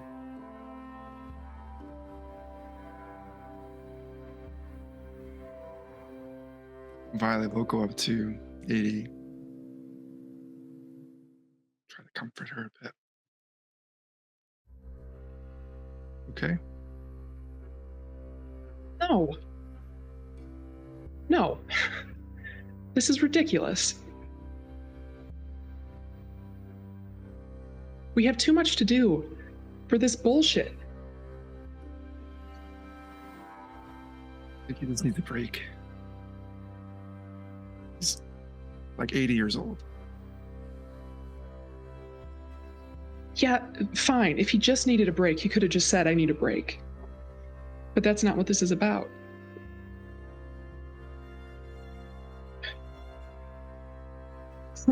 I just want to see my dad. And I know that's ridiculous because it's probably a trap. I know that. It's okay. It's okay to want to see your dad.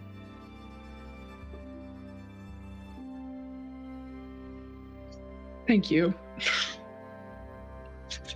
I just want to go.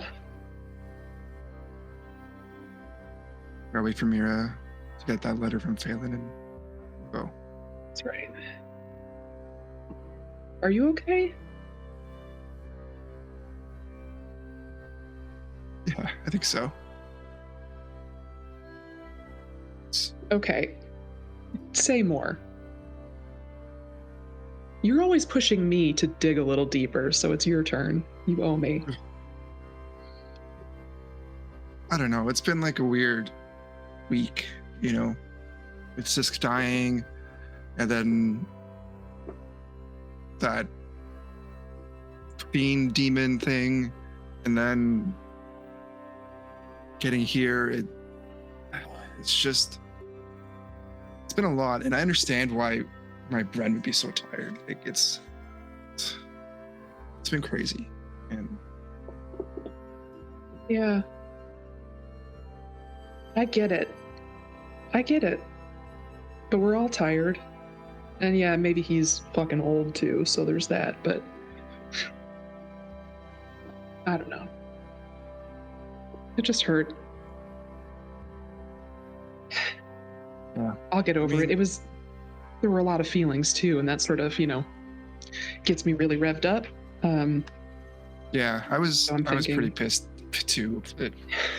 I He know. seems to really push people away when he's dealing with his Yeah. stuff, and it's kind of his shit, you know. Yeah. I've known him for a while, and Yeah. kind of always been like that. And I know he's great. That's not in question. It's not to. I love not him. to- doesn't excuse his Just, you behavior. know. Yeah.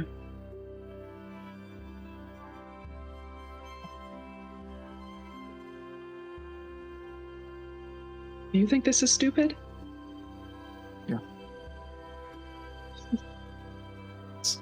Why I'm coming with you, and Yeah, have we not done stupid stuff together? So that's true. I'm glad you're coming. yeah, me too. If this is a trap and you end up getting hurt, I will eat my words, but I'm glad you'll be there. I'd rather know than be pacing the deck not knowing. So Yeah. All right, let's go see if Phelan's done writing this letter so that we can drop it off at the post office. I don't really Just get- understand, but just give it to your dad, I guess. He'll take it back. give it to Lyra. How about that? Got a whole ass bird that'll do things for us. I don't know if she'd be happy playing a carrier pigeon. Violet is 100% certain that if that was even suggested, Ren would not likely have a positive response. Never mind Lyra. Ren wouldn't enjoy it. You okay with all this ring stuff that's been happening? I am. And that feels weird, but I have been feeling very comforted, I guess, by the energy. And I don't really know exactly how to describe it, but I don't feel bad about it. It's good. Unless you're okay. Yeah. For now, we'll see if, I get possessed or something like that, which is very likely, but, Oh God. take it as it comes. We'll have Mira around. Be fine. Yeah. Let's just give her more to deal with. I'm sure she won't break eventually.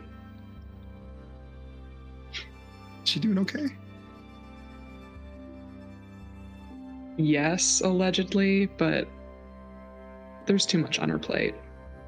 And she's not going to say anything about it. She's just going to keep taking on tasks, and perhaps she'll break. Likely, she would do it in a way that nobody else would notice.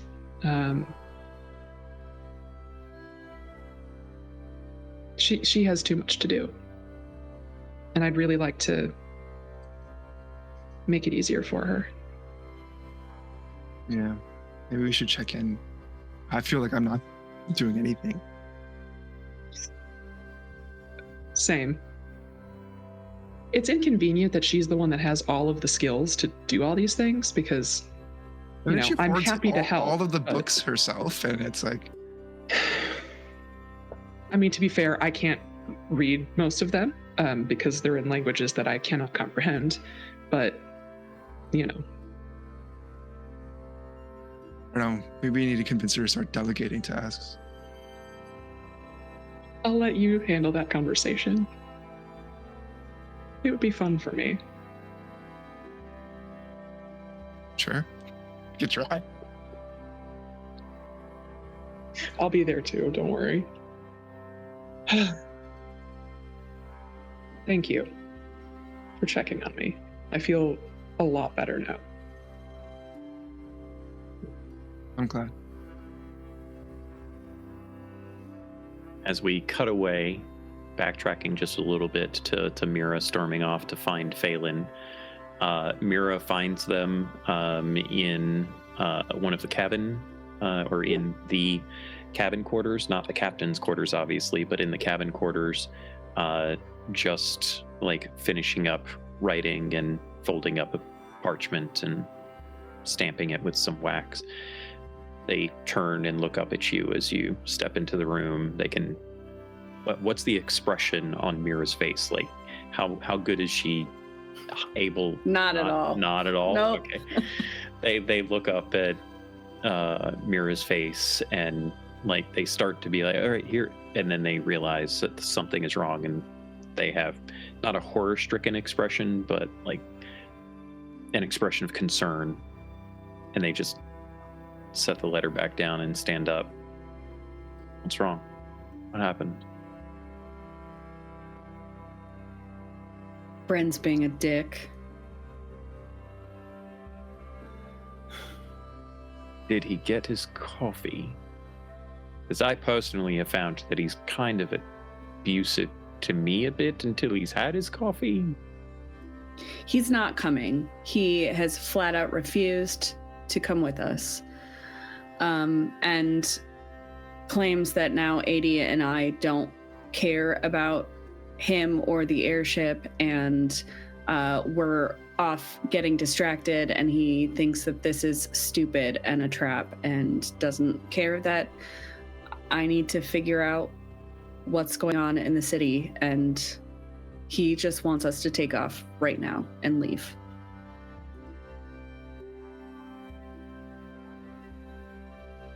Okay. Pardon me for putting on my bartender hat for a second. That very much sounds like he's dealing with some bullshit that he needs to face. What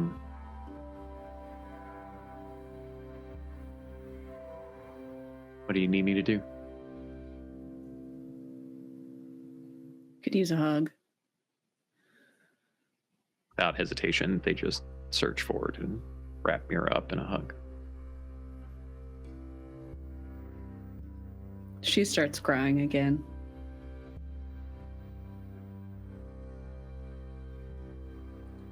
All right.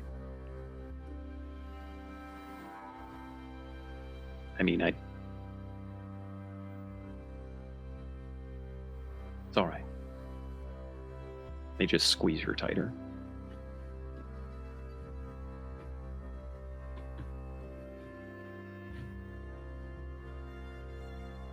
I thought he would be on our side. And I know that there are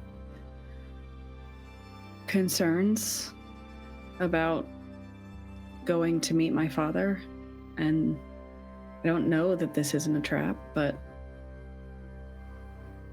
I thought that he would be with us.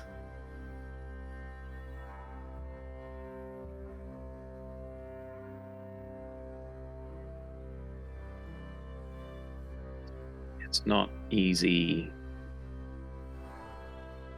when someone doesn't see things just like you do. And I imagine that's the situation that he's dealing with right now, and is that you have different feelings than him in this situation. I mean, just in the tiny bit that I know about him, he doesn't seem like he has much of a connection to his parents. So maybe it's just not something he can understand. I mean, as much as I have my difficulties with my mother, if I was in a circumstance where I had to go and see her, I would probably still do it.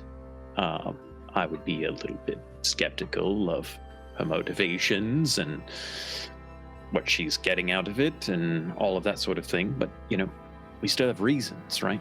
And I don't know, it's just, he doesn't have those reasons. He doesn't have that connection and that understanding. Maybe that bothers him. You don't think that he's got, like, daddy issues in relation to you, right? What do you mean? Like father figure syndrome or anything weird like that? Because don't get me wrong, don't take this the wrong way. It's a little weird, being a man of his stature and having 3 half-elven girls of all relatively the same age and going off gallivanting up mountains and through forests and stuff. So, I don't know, it just feels a little weird. Yeah, I don't know. There are ways that he has been more of what I thought a dad should be than my own dad.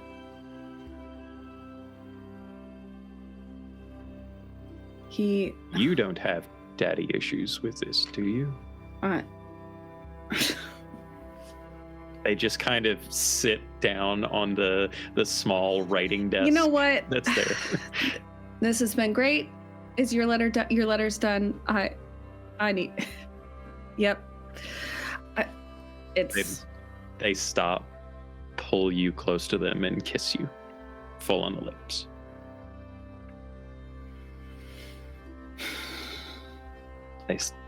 As the kiss concludes, stay safe. I'm here if you need anything. I can come with you. No, you should stay here and keep working on the ship. I believe in you,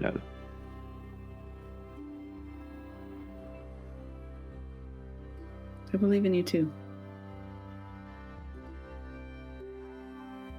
I'm glad somebody does. And they just reach around and grab the letter and hand it out to you.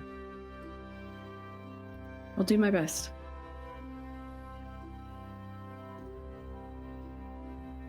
It's always good enough for me. Aidy and Violet come walking down the corridor behind them as they see the last bit of that exchange.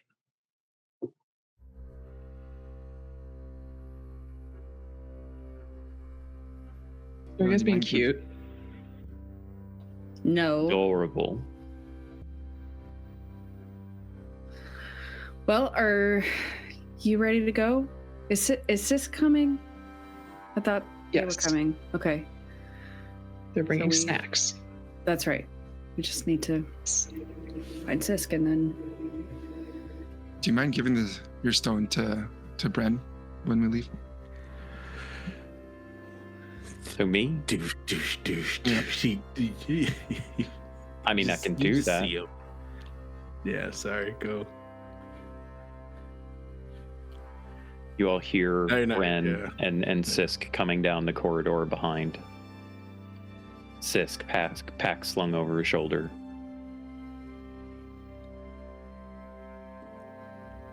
Would you come to yell at us some more as we head down the mountain? Sisk You want me to? speaks up. Yeah. Look, you guys don't have to hash that out right now. You'll find a time later on. He's coming. We're all doing this together. Great. This is going to be so fun. You're gonna cast that disc so he can sit the whole time? Not anymore. You lost that opportunity. I can go back to my chair. Great. You're making it. Sisk just grabs onto Bren's collar and drags him down the hallway. Let's go. You two can be pissy with each other on the road. Stupid.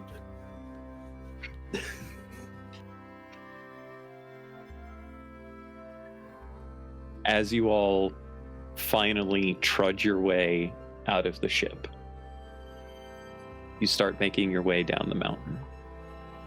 It's fairly close to nightfall at this point, but you still have enough hours left of light, especially being this high elevation, to get at least a good portion of the way down. You know that to get to the foothills is going to take a couple of days. You had heard from your mother that it would take your father probably 3 days to get to the foothills. Both of you know that your father can do outdoorsy type stuff, but he's never been particularly comfortable with it. So you probably need to start thinking of how you're going to locate your father, because your father does not have the skill set to locate you, for sure. You end up resting for the night on the side of the mountain, building a bit of a fire to keep warm. The thunderous cacophony of noise that radiates across the various mountainscapes and up the mountain that you're standing on makes it a little bit difficult to sleep at times, but you are able to sleep nonetheless. Your watches go uneventfully, and you continue your journey once again the following day. There's an awkward silence at various times. Sisk trying to make jokes and be funny to break up the awkwardness. But I don't imagine many things are said. There's a lot left unsaid, and there's a lot of emotions built into everything. The next night, you're almost down the mountainside. Seems like every time you make this journey, it gets just a little bit easier. There's a little bit more familiarity to it. You're starting to recognize various rock formations that you've passed several times. There's a inclination to maybe leave a mark somewhere, just to let someone know in the future that someone else passed through this very spot. But the more urgent situation is that you need to get down. You need to find the twins' father. And so, continuing on the next day, you find the light of the twin suns casting overhead through the mountainous terrain, creating shadows from the clouds. But as you inch ever closer to whatever this meeting is with the twins' father, you can feel a little bit more urgency with each step. You can feel that whatever this meeting is, something important has to be said. And you can't help but think about what trouble there could be. Eventually, you find yourselves at the base of the mountain, looking out across the rolling foothills that separate the mountains from the forest. From the Siltwood, rather. Is there anything in particular that any of you do to try to find Varric?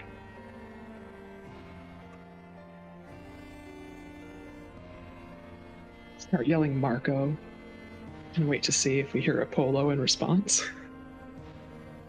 Your voice echoes off of the mountain. No, I'm not going to do that. I mean, it feels like an 80 thing. Yeah, but the Siltwood is fucked. I'm not about to do that. Just so many things respond with polo. Just all these like ghastly voices. Like, oh, Thousands of voices.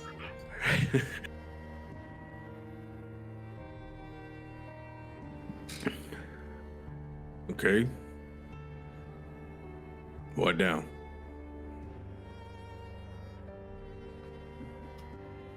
I will ritually cast Animal Messenger again and have another squirrel find Varric and give a rough description of where we are. Okay. Do you wait then?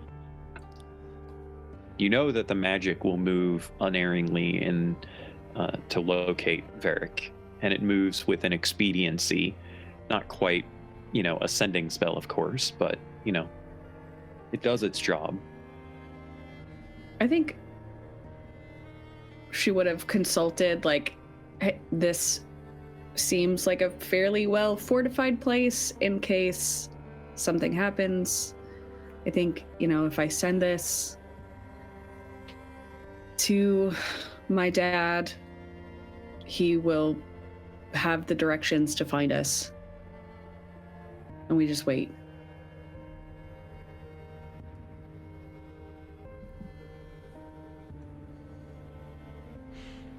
Okay.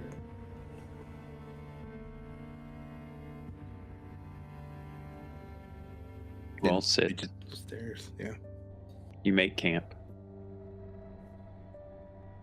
Not too far off from where you're at, there's a bit of a like a small valley between some of the hills. There's some trees there, plenty of cover.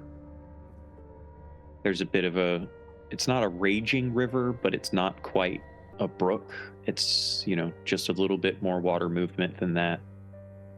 There's a fallen tree not too far from it, laying across the river itself.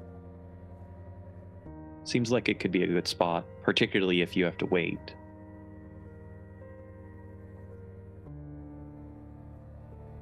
You guys want to play Truth or Dare?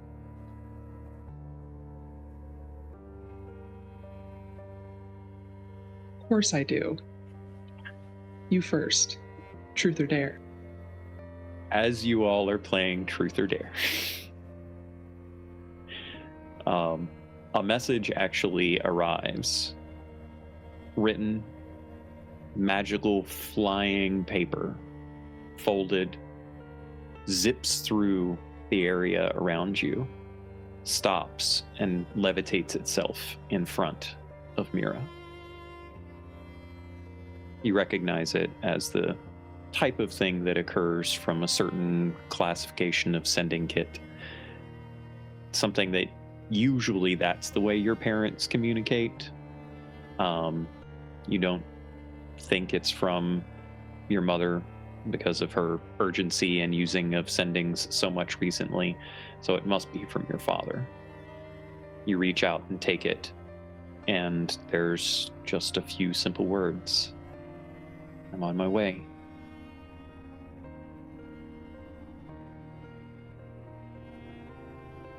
Okay. He's on his way, and we will find out soon what he needs. Your truth or dare, we can perhaps discuss later what truths or dares might have taken place. But some hours later, 4, maybe 5, you see the familiar form of Varric crossing a couple of paths, getting a little bit twisted and turned around. Aidy in particular has the keen eyes to be able to spot him from a pretty great distance. Does anyone try? Go ahead. Can she sense his emotions? Like, even from a distance, like reaching out, knowing it's him, and could she pick up on it? I think he needs to be closer. Like at this point, he's probably like, half a mile off. Oh, okay. Yeah. Yeah.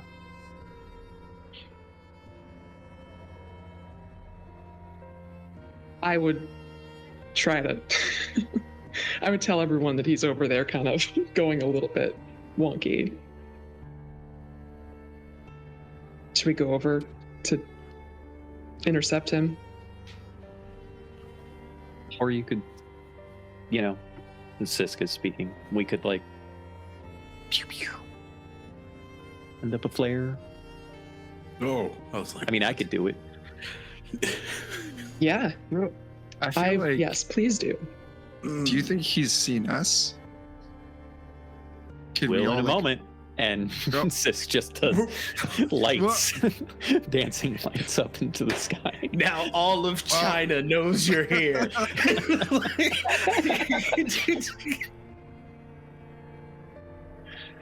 And Aidy can clearly see your father turn and look in your direction and start walking towards you. She is going to, because everyone keeps saying that this is a trap, she is going to do her best to like tap into his emotions as soon as she can when he's close enough to try to get a sense of like, is this my dad? Sure. And is he feeling weird about Sure. something? Go ahead and roll a spellcaster ability check for me. Okay. Wow, chat. Seriously? Come on. Simmer down now. Oh, for fuck's sake. I'm going to use one of my advantages. You we should do got. that. It's the exact same. 11. Okay. Did we actually establish how distant the emotion sense is? No. Oh. You made it up. I don't care. You tell me. I'm pretty sure it's in the text somewhere, but for this particular purpose, we're going to say that he's about 100 or so feet away before you start feeling confident in the emotional sense, weeding out your compatriots around you to focus on your father. Oh, you just got another hail from Varl too, so you have one in the books. Yes, thank you, Varl. You feel sensations of exhaustion, tiredness. There's an undercurrent of concern. There's obvious tension. There's also there's a bit of relief coming through. Like every step that he takes closer, like there's this sense, oh, I'm coming closer to my daughters, and that's filling him with a sense of relief. It's definitely your dad. You would recognize your father's soul anywhere, and you can feel it pretty clearly. You're not picking up on any particular notions of at least them feeling in danger. Okay. Good enough for me. As Varric gets closer and closer, I'm sorry, what? Nothing. As Varric gets closer and closer, eventually he spots the lot of you, comes into this small clearing area, immediately rushes over to the twins with arms outstretched. You can see that he has a heavy pack on his back. His clothes are very disheveled and road-weary, and his boots probably need to be replaced at this point, if we're being honest. But there he is, rushing towards the both of you with arms outstretched and a look of joy on his face as he sees you. Aidy doesn't hesitate. Mira doesn't either. She'll give him a big hug. The rest of you spot, or see, I should say, the group of the Tavish family enjoying this warm embrace. And as Varric pulls back and places one hand on each of your cheeks, he looks at the both of you and just has this very, very broad smile on his face. I am so glad to see you. And that you're safe. You've been out here all of this time? Seemed safer than the city, I guess. You said to get away. You chose well. You definitely chose well. And then he looks up at the rest of you, and he doesn't like step in front of his girls protectively or anything like that, but there is kind of that recognizable protective fatherly instinct as he looks at the rest of you and says, hi there. I assume that you're friends of my daughters. I'm Varric. I'm their father. Aidy will excitedly be like, oh yeah, these are our friends. And she'll like name everybody.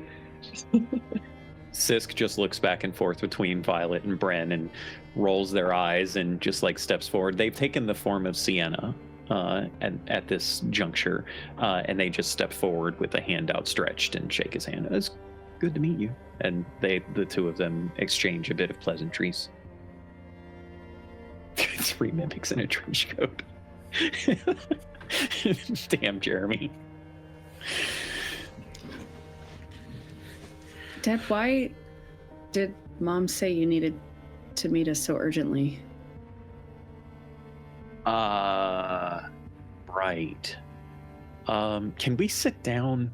My feet are killing me, and I would absolutely kill. And he just like reaches out a hand, and you see him do the very simple gestures of summoning a mage hand.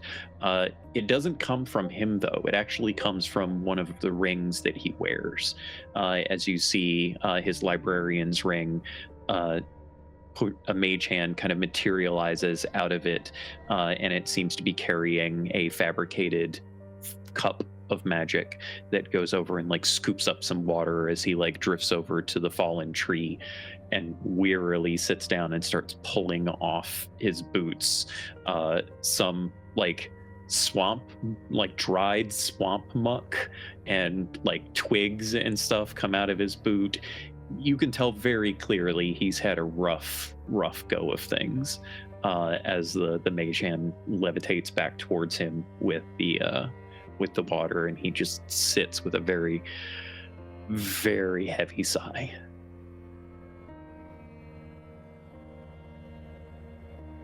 Yeah. Things are a little bit chaotic back in the city. God, where do I even begin? You know, I've been thinking about how I'm going to have this conversation with the 2, 5, to all of you, basically the entire time I've been walking. Things are getting a little bit hot and heavy in the city. You know, you could just like tell us straight up. You don't have to, you know, so there's a tone it down. There's a group of pretty prominent religious figures in the city from many of the various churches and religious organizations that are all like banding together and standing up against the Nostromo. And that's a great thing. Absolutely a wonderful thing. But it's kind of tearing the city apart. The news sheets aren't pleasant right now. I was at a tavern 2 nights before I left, and 2 people just sitting at the bar, not even there with each other. Apparently something was said, and all of a sudden a fight broke out, and it was the whole feel of the city right now. It just feels very it feels very divided. And your mother aptly put that Orlestrin is on the verge of chaos. All it's going to take is a spark, and something is going to boil over.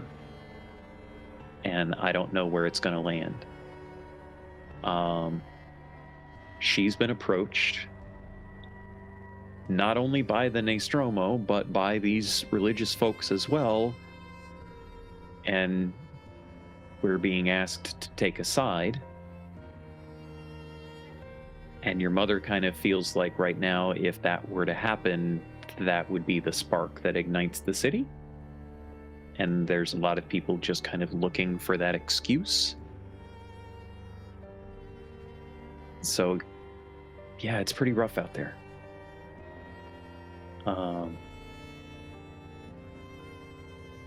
So what are you going to do? I know what I want to do. Your mother's a little bit torn on things, so there's another wrinkle.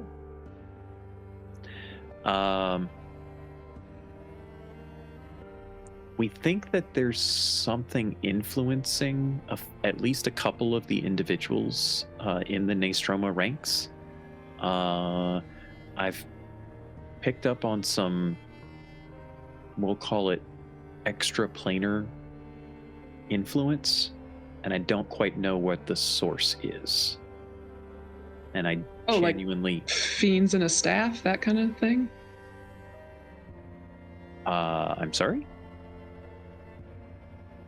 Just, things we've come across that were in possession of the Nostromo. And they're bad. Like really, really fucking bad. Is that kind of what you're referring to, or like a different bad? I mean, that's not really... that's not what I would... Well, then don't worry about it. No. What are you talking about? Hang on, Aidy. You said something. I You did. can't unsay it. It's true. That is true. It just... Tell me There what were you know, Nostromo. please. We fought them successfully, ish. When?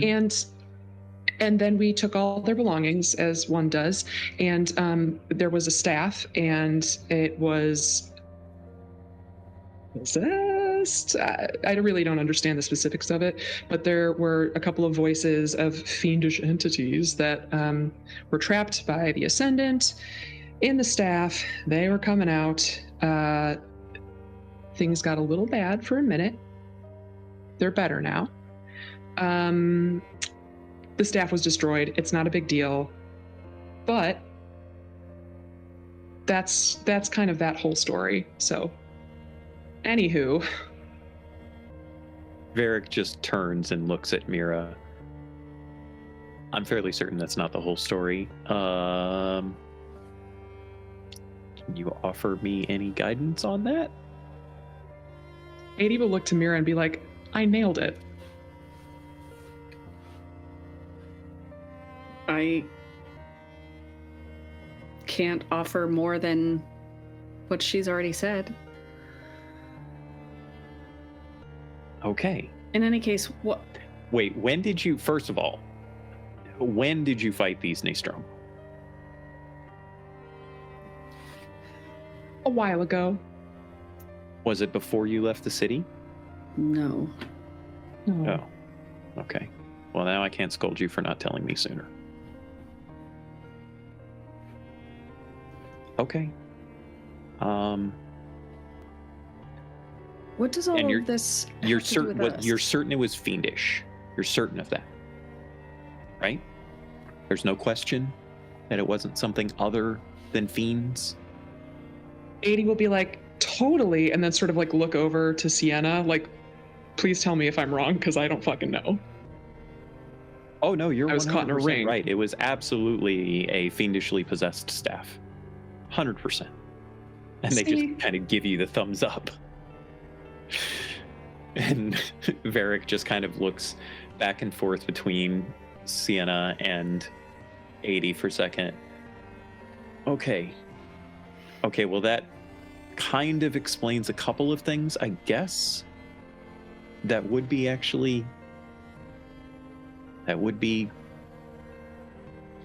on point with what I saw. See? This is helpful. Oh yeah, no, it's wonderfully helpful. I just kind of wish it was something I knew, I don't know, 8 days ago. Would have made things a little simpler.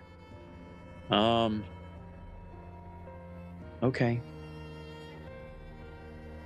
Mira, you can send messages to your mother relatively easily, right? I have some more kits, but if I don't have to use them, I would rather not. I can send something.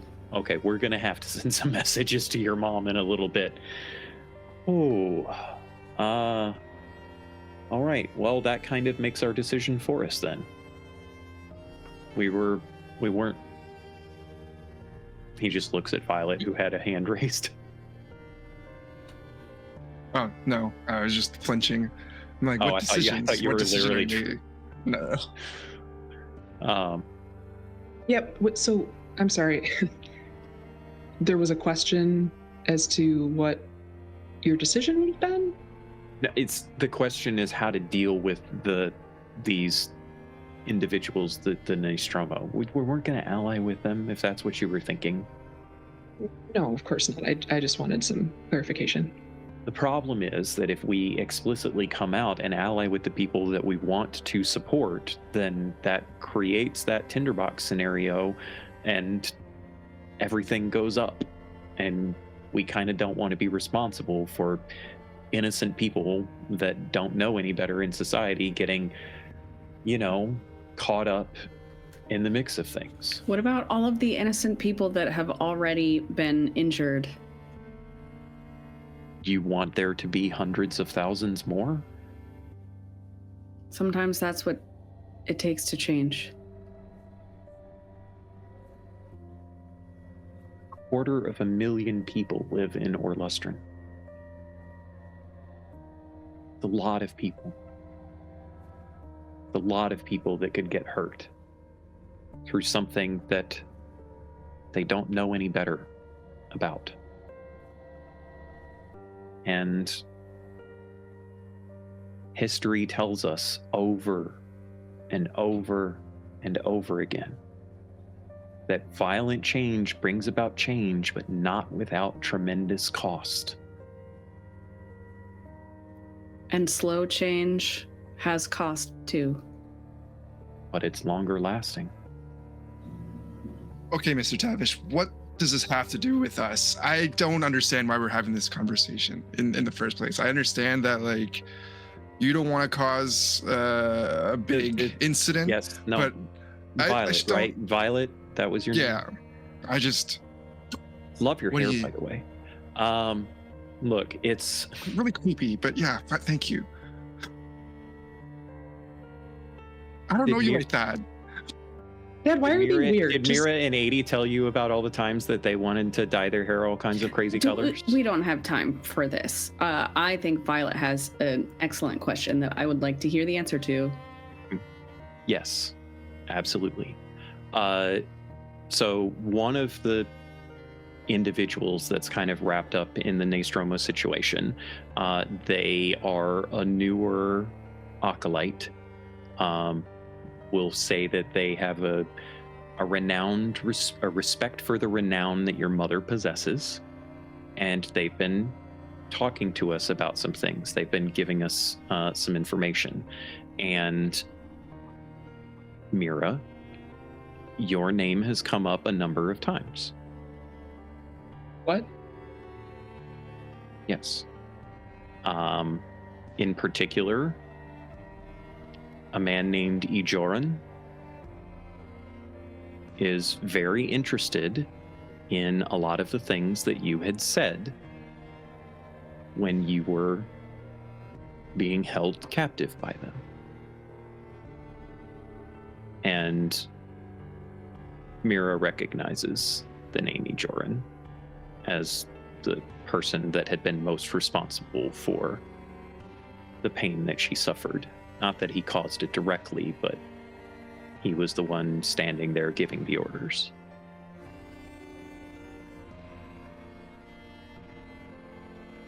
And I think that there's an effort being made right now, based on what information that we have from them, based on what we know on what they're doing within the city. I think that they're actively hunting you, and I don't think that they're necessarily doing it inside of the city walls.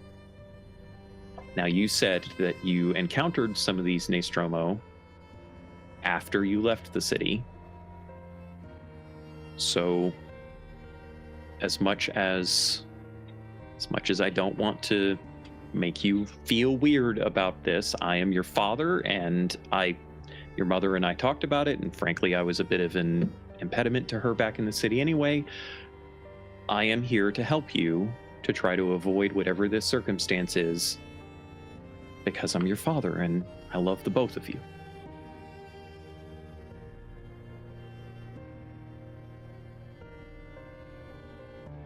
So, love you too. Just we took care of the Nostromo, except for one who got away. I really tried to follow him, but One guy got away, so that's bad. Okay, wait, exactly how many days has it been since you fought that Nostromo? Miko, exactly how many days has it been since we fought the Nostromo? About 17.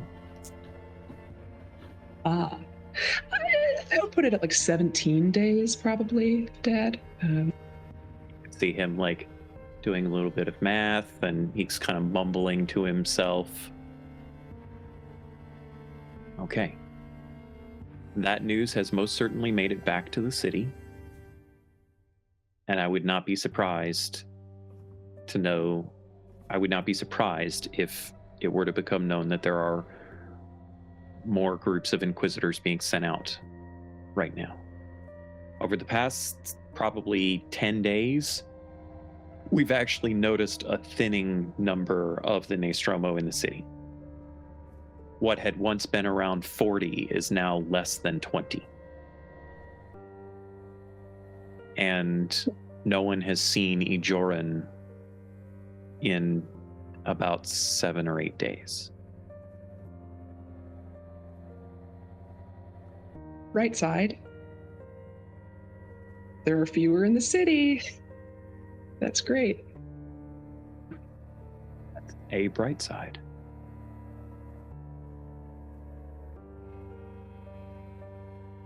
Well, now what? I know that this is the last thing that either of you want to hear, and know that it comes from a place of love, from being your father. You are perfectly capable, amazing women. But I'm your father, and I want to have a semblance of trying to think that I can protect you here. Please let me try to protect you. Please let me do something for you that I was not able to do 17 days ago. Whether you needed it or not. Mira, you feel a swell of like a hopefulness coming from Aidy. There's some reticence too, but mostly hope. And she'll just sort of glance over to you.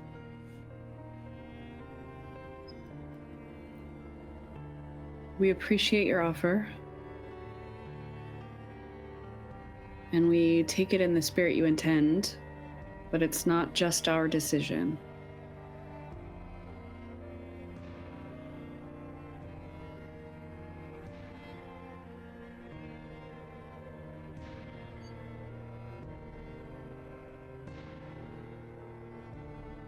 Okay. There are people we are protecting. And the more people know their location, the more dangerous it is. And so, while I think Aidy and I would take you with us, I can't speak for Bren or Sisk or Violet. Eric kind of looks to all of the rest of you, and you can see a very plaintive expression upon his face. But he just nods. The logical portion of myself can understand that, even if the emotional one wishes it were not the case. Whatever you decide to do, your mother and I will support you no matter what. You know that.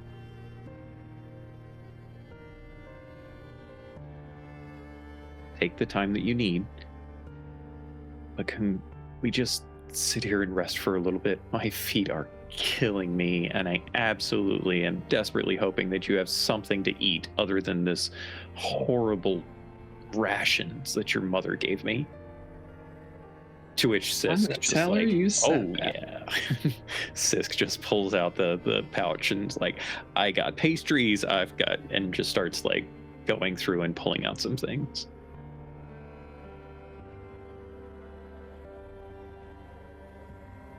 What do the rest of you do?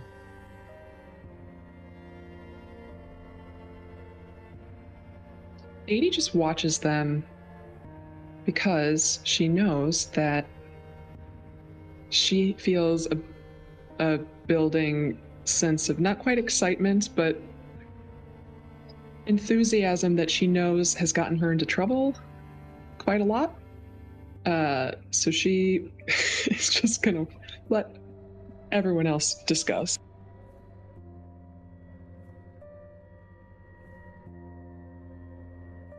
What do you guys think? I just met him.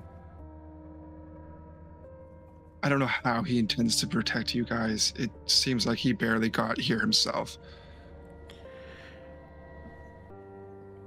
Well, I honestly don't even know what he wants. Does he just want to take you back with him?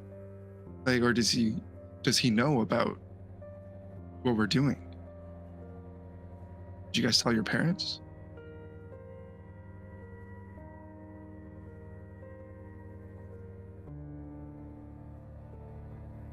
So I guess I just don't understand his offer.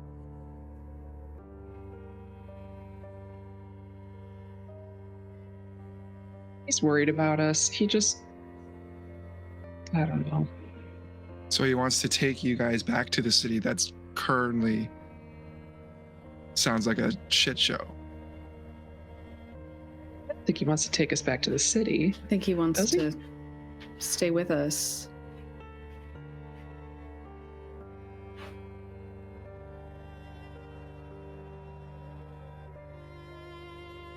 I feel like we don't have to bring him up to the ship or tell him about it at all, I guess.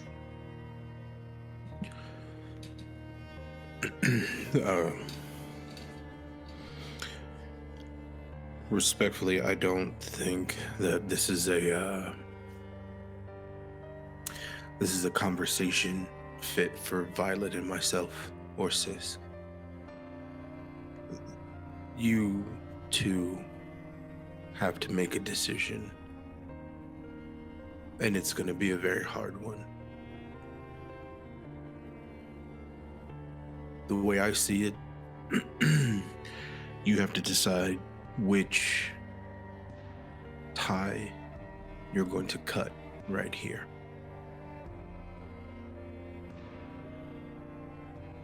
And that's not something that... Seriously? Seriously.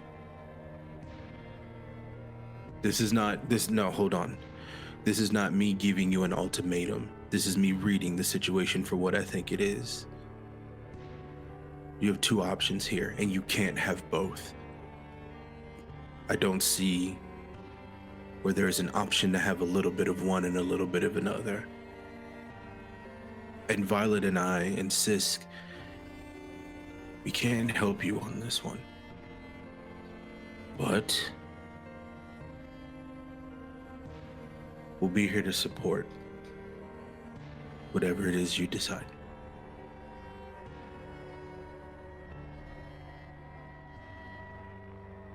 I will walk over to Varric and be like, so, Mr. Tavish, tell us all about the twins.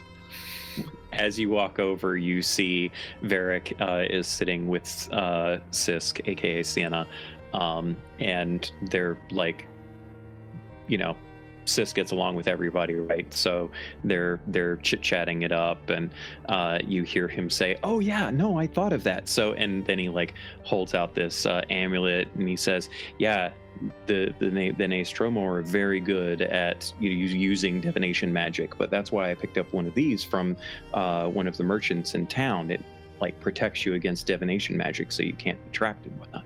And they were a lovely person. I kind of wish we had been able to go and speak with Tamra. I remember Tamra's goods from the years ago that we lived here, and she's still in business apparently, but her shop is all closed up now.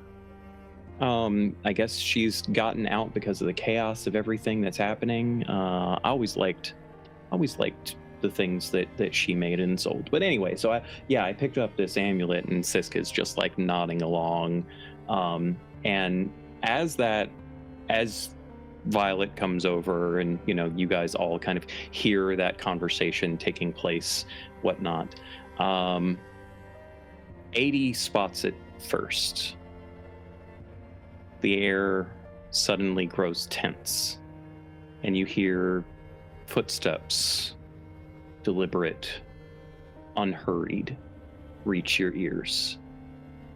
Figures emerge into view, coming out from the tree line, walking with chilled purpose and an unshakable confidence that leaves no doubt that they were hunting and have found their prey. At their head is a man you all recognize. Mira remembers catching his name before, Ysterra, tall and imposing with a presence that commands attention. His piercing blue eyes cut through the very air, and his face, his expression, cold determination, moving with the assurance of a predator. Flanking him just to each side are two figures clad in black armor that seems to absorb the light around them. The only hint of color is the deep red of their cloaks, which billow slightly with each calculated step. These are red cloaks, not simply inquisitors like you dealt with before, but rather elite enforcers of the Nostromo. And their very presence signals confrontation wherever they go. Hands resting on the hilts of their swords, the metal gleams ominously. Ysterra stops some distance away, his gaze sweeping over your group with a mix of disdain and certainty. You could tell that he knew he would find you here. The ease of his approach, no hesitation, no fear, makes it very clear that you are their prey, and the hunt is over. And that's where we're going to call it tonight, ladies and gentlemen. Thank you so much for joining us tonight. Sometimes things are as they appear to be.